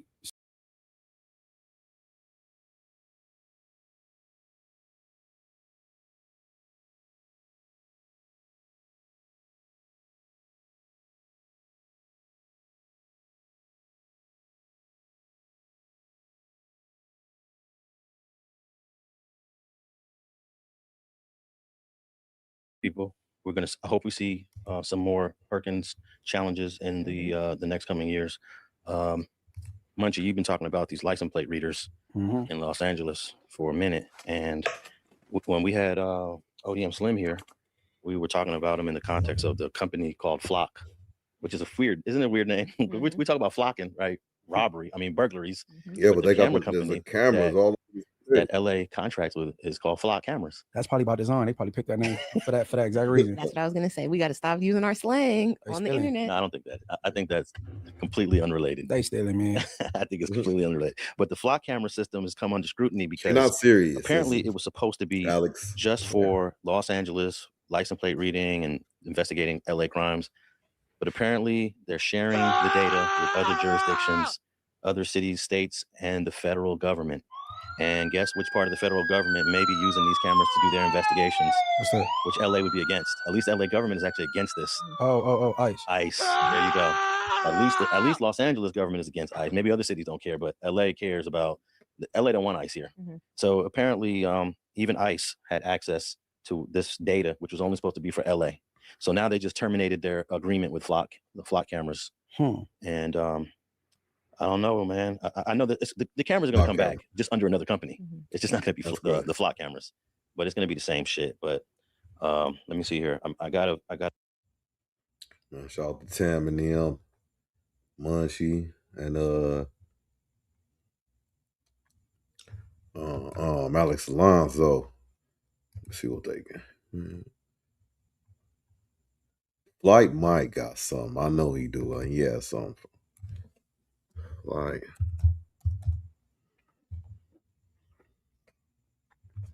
Flight Mike.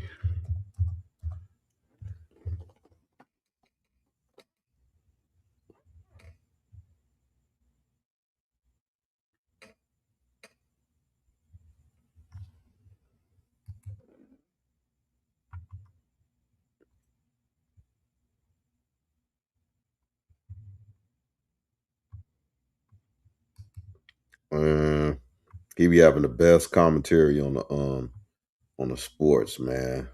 On the sports. So yeah, I want to break down the Lakers roster. So, but the last thing we have. What's like the league reaction to what the Lakers have done in the offseason?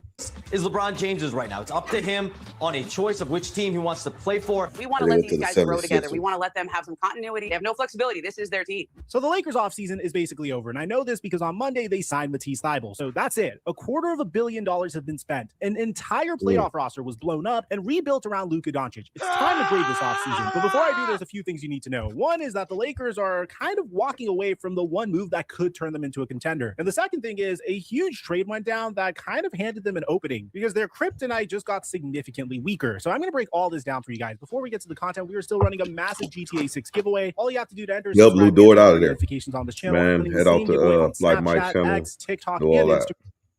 212. What's going on, everybody? Let's start with the new guy because he pretty much sets up our entire video. Matisse Thybulle signed a 1-year, $3.3 million contract with veteran minimum. And here's what I love about it. Thybulle is a genuine defensive menace. Last season, among rotation players, he led the NBA in steals and deflections per 36 games. And I know that sounds like a very cherry-picked stat, but bear in mind, he didn't get a significant amount of minutes last year. But it's very encouraging. He's not top 5. He led it. He's a 2-time all-defensive wing with about a 7-foot wingspan, and he's pretty much coming in to fill in the role that Marcus Smart filled in last year. Now, I know what you guys might be thinking. Mike, Matisse Thybulle's a terrible three-point shooter. But I did some research on Matisse, and last year he actually improved shooting the ball from 3. The man was a 35% three-point shooter in the 2023-24 season, and that ballooned up to 41% over the last 2 years after being a total non-shooter in the early stretch of his career. And when you package all that together at the veteran minimum, that is a steal, guys. That's a real 3-and-D player for the price of a bench warmer. But there's a big problem here, and this problem is the theme of this video. Thybulle is a guard. He's 6'5". He is not the athletic forward that this team has been missing all summer long. And on top of that, he's always had issues staying healthy. He's played about 30 games in each of his last 2 years. So yeah, the Lakers did add defense on the cheap, but they added it at the wrong position. They needed a big switchable wing, and yet they got another small perimeter guy. That's the pattern of the Lakers' entire offseason, guys. But here's what's kind of encouraging here. Thybulle picked the Lakers on Monday, and according to Shams, he did it after speaking directly with JJ Redick and Luka Doncic about his role.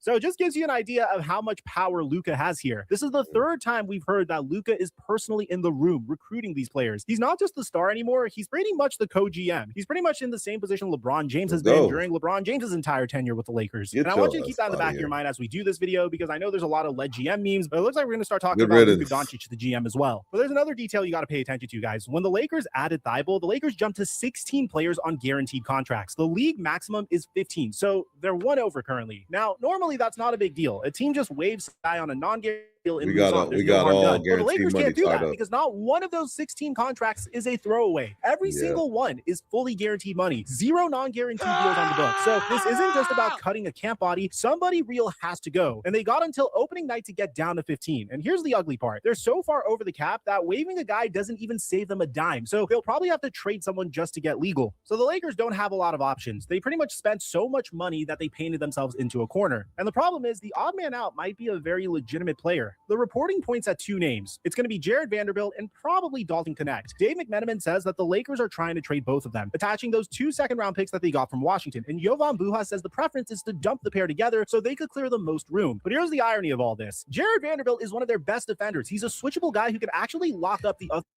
Man, I love Vando, and like he was a Swiss Army knife when we needed him to be one, but He just, I don't know, like he broke his finger the other day.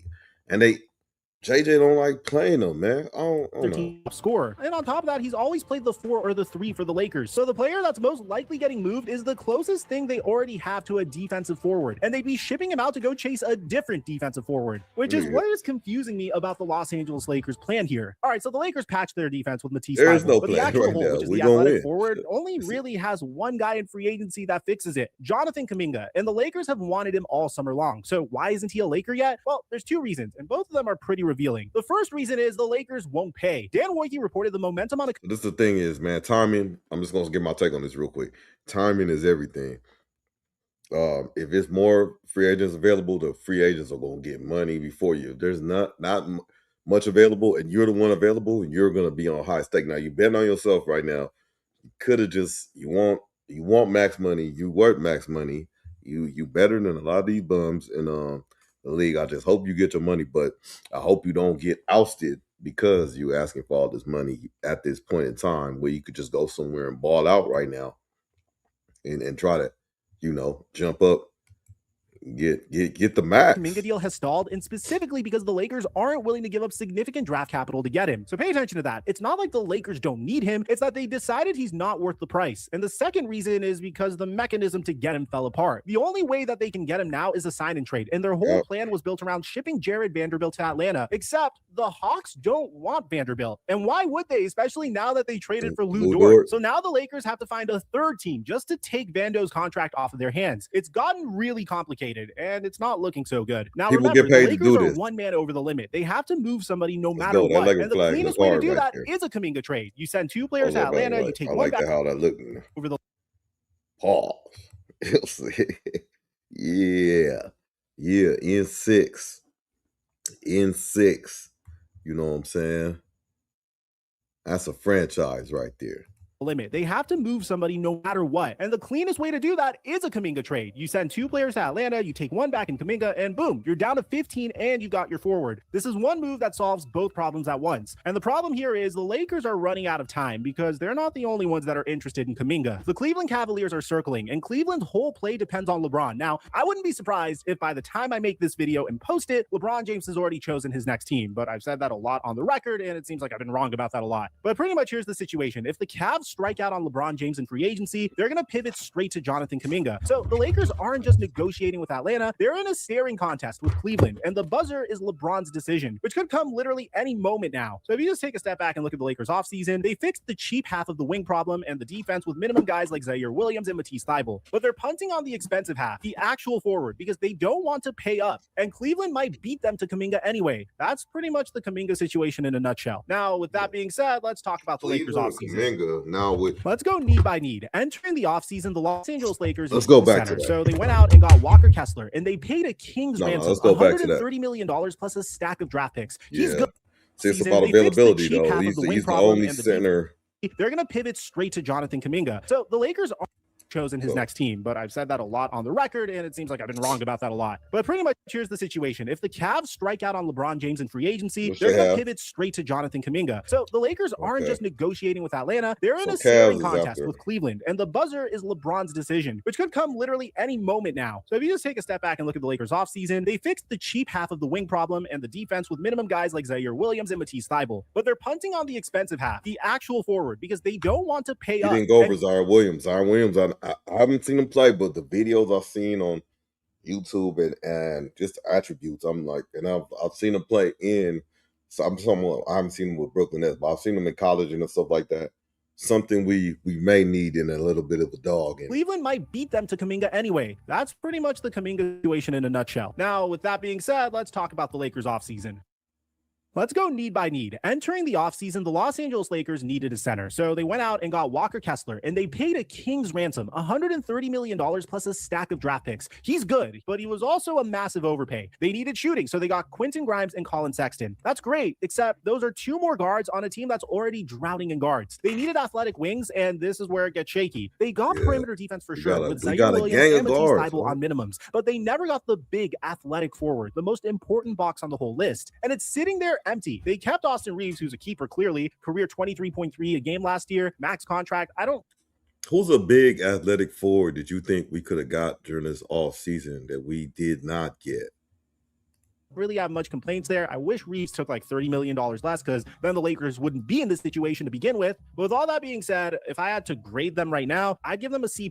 Like I said in my last video, it all depends on if they're able to get that athletic wing. Maybe I'd give them a soft B-, and I want to be fair here because they did address real needs. Center, shooting, defense, all of that is upgraded, but they mortgaged their future for Kessler. They never solved the forward spot. And remember what Ramona Shelburne said? One of the league reactions I heard was how much they gave up for Walker Kessler, not necessarily because he wasn't worth it. That graphic.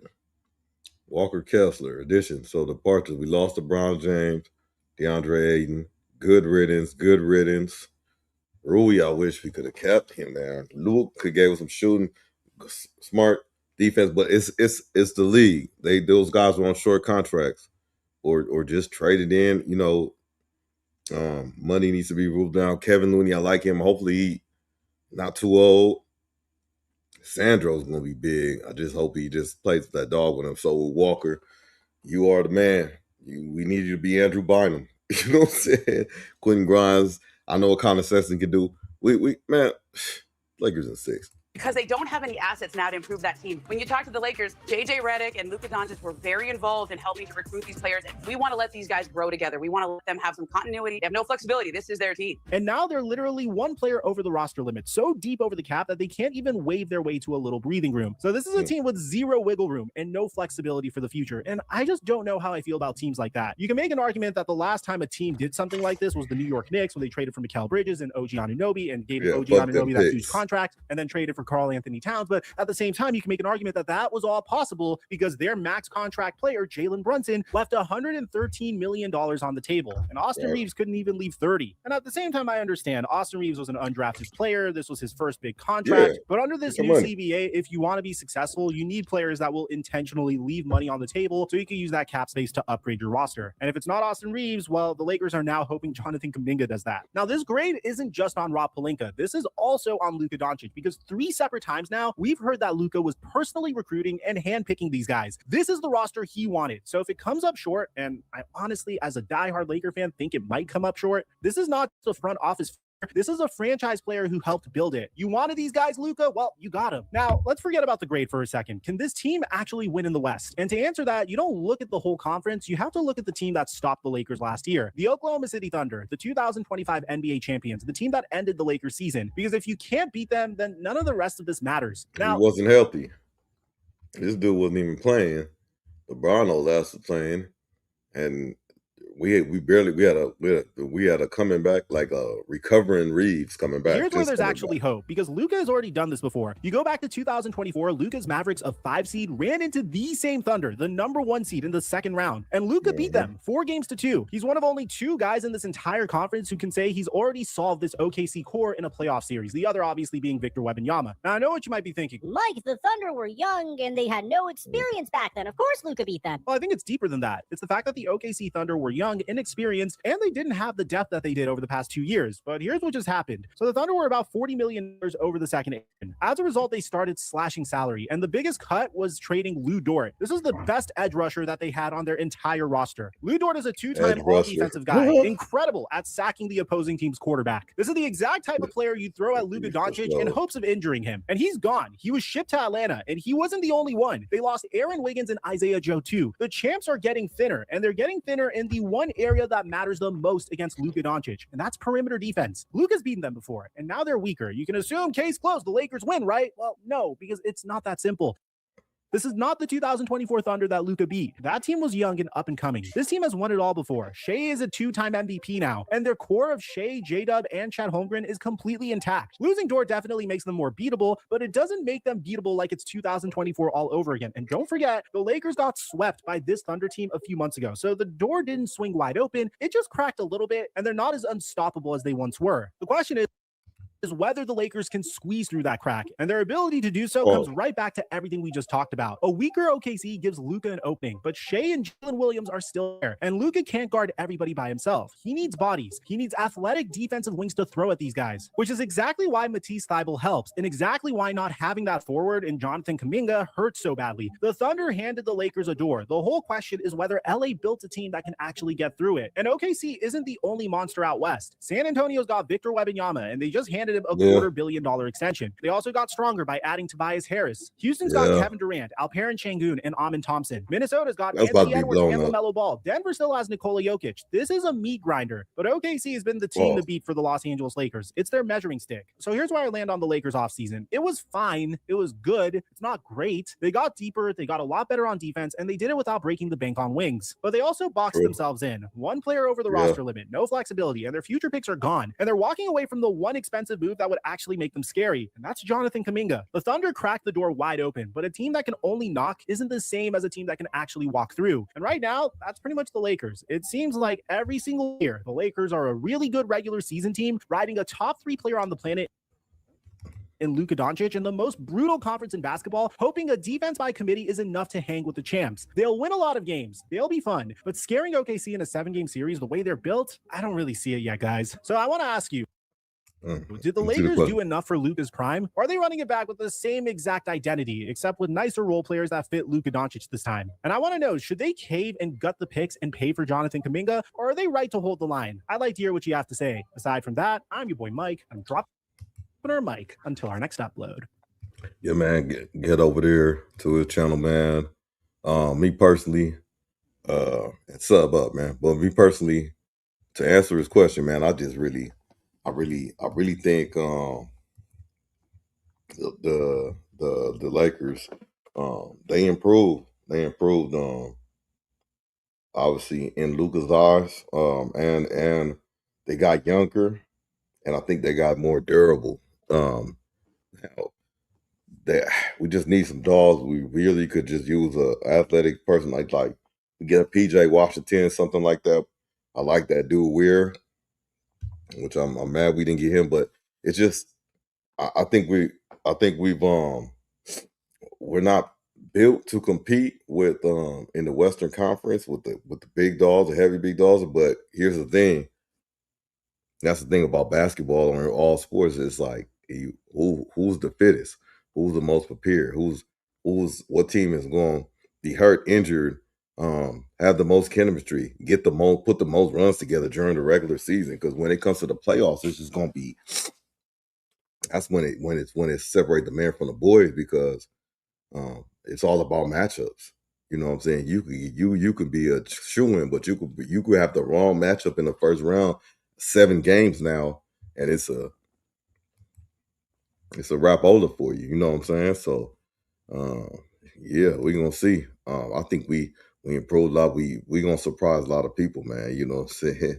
And I'm just gonna head out on this one. I think this is gonna be it after this one. But talk about this dude, because he be tripping. He be tripping. All right, so for this video, I want to talk to you guys about the Nashua Cuck finally sending shots at Funky Fred. Frederick Jala is my And it's boy. because Fred Jala has been openly dissing and disparaging the entire No Jumper brand, saying they all suck, they're all peon I stan. think if Adam told 99.9% of that building, hey, bruh, come and suck my from this flow. In exchange, you get the podcast once a week. You think they won't make it? All right, man. Adam is the only person who hired them on his platform. And so the No Jumper hosts got mad about this. They're like, why is this 5'2", 386-pound Jala? He paid $2,500 for the box. Why is he dissing us? And why is the Cuck not sticking up for us? Listen to what the Cuck has to say. That's just like, yeah, you can say that. I don't care if you say something about me. I might get concerned, but he can say whatever he wants about you guys. Damn, okay. I told him to fire up the OBS and defend themselves. I think it was Lush pretty much saying, like, how much does he have to talk about No Jumper being bad as a platform for Adam to get sick of it and actually speak out about it? But you're pretty much saying it's not even on your radar. I haven't seen it, so I don't know. Like, if he does say that, then like I would respond. Like, if anyone sent me a clip of FLAKKO saying something that I felt like was offensive and I wanted to respond to it, I would do so. Okay. So Jala says that 99% of all of No Jumper fucking sucks, and the Cuck says that he doesn't really see that as like really anything. That he's like, yeah, that's true. What the fuck? What? And so people were like, whoa, the Cuck is acting scared. Like, is he scared to respond to this Jala? What does Jala have on the Cuck? People were seriously concerned about this. They were like, does Jala have some seriously like disturbing, twisted details that he could go Right, because he be standing down on like, I them didn't a lot. see anything. You didn't see anything really? You've got Jala talking about how shitty No Jumper is. You Hey, didn't see that? I don't think so. I'm gonna have to add that to the sheriff. 16th book of lies. And so he's pretty much trying to lie his way out of responding to Jala, Impersonation is and he got crazy. the pressure was on. The audience was Sounds just pressuring like him. They him. were teasing him. They were like, "Why are you letting Jala bully you? What happened to the 22-ster?" So the cuck finally sends a couple of shots Jala's way, and he basically says that Jala is a loser who is inept with women. He teases him for buying prostitutes and having no life at all. He's pretty much shitting on Jala. I want to show you this. Look at this. When did FLAKKO like have friends in real life? Like no shots. Like I'm in the same boat where I mean honestly, yeah, FLAKKO is exactly like me in the sense that FLAKKO just literally like makes YouTube videos and then goes to sleep. Like he like I have like a family, I have a kid and a wife. I mean, I guess he has like a girlfriend, but he don't do shit but make YouTube videos. So this is an actual diss. This isn't light. This isn't like, oh, he's just, no, he's actually dissing Jolly, saying, I've got a wife, I've got a kid, I've got stuff Jolly has no idea about. Like he's not even a man. So this cuck's basically saying that he's better than Jolly. He's what? Jolly is my I mean, really, he really is. He's saying that his life is more about he's got Jolly? more responsibilities. He's actually interested in stuff. But I have like other things I'm interested in shit that I don't make YouTube content about. But with FLAKKO, literally, you have to understand he does not do anything besides make YouTube videos. And I don't know, maybe solicit prostitutes here and there. But I think that's part of the See, there you go. Why do you have to add that prostitute jab in there at the end? This cuck. You got to understand, Jolly makes YouTube videos and has sex with teenage street level prostitutes.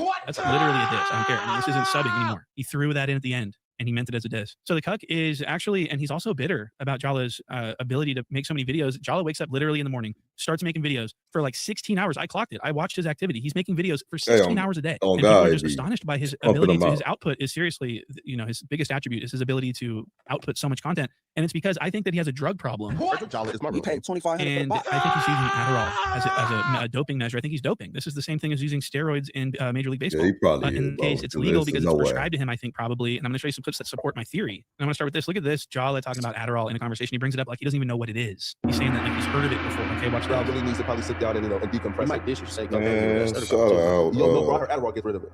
Which one you gonna do? Old girl name. Bro, I'll go Adderall first before cocaine. All right. No, but bro, listen, I'll keep it a buck though, right? So, bro, like when I see crackheads out here, right? Crack looks like it's so much fun, right?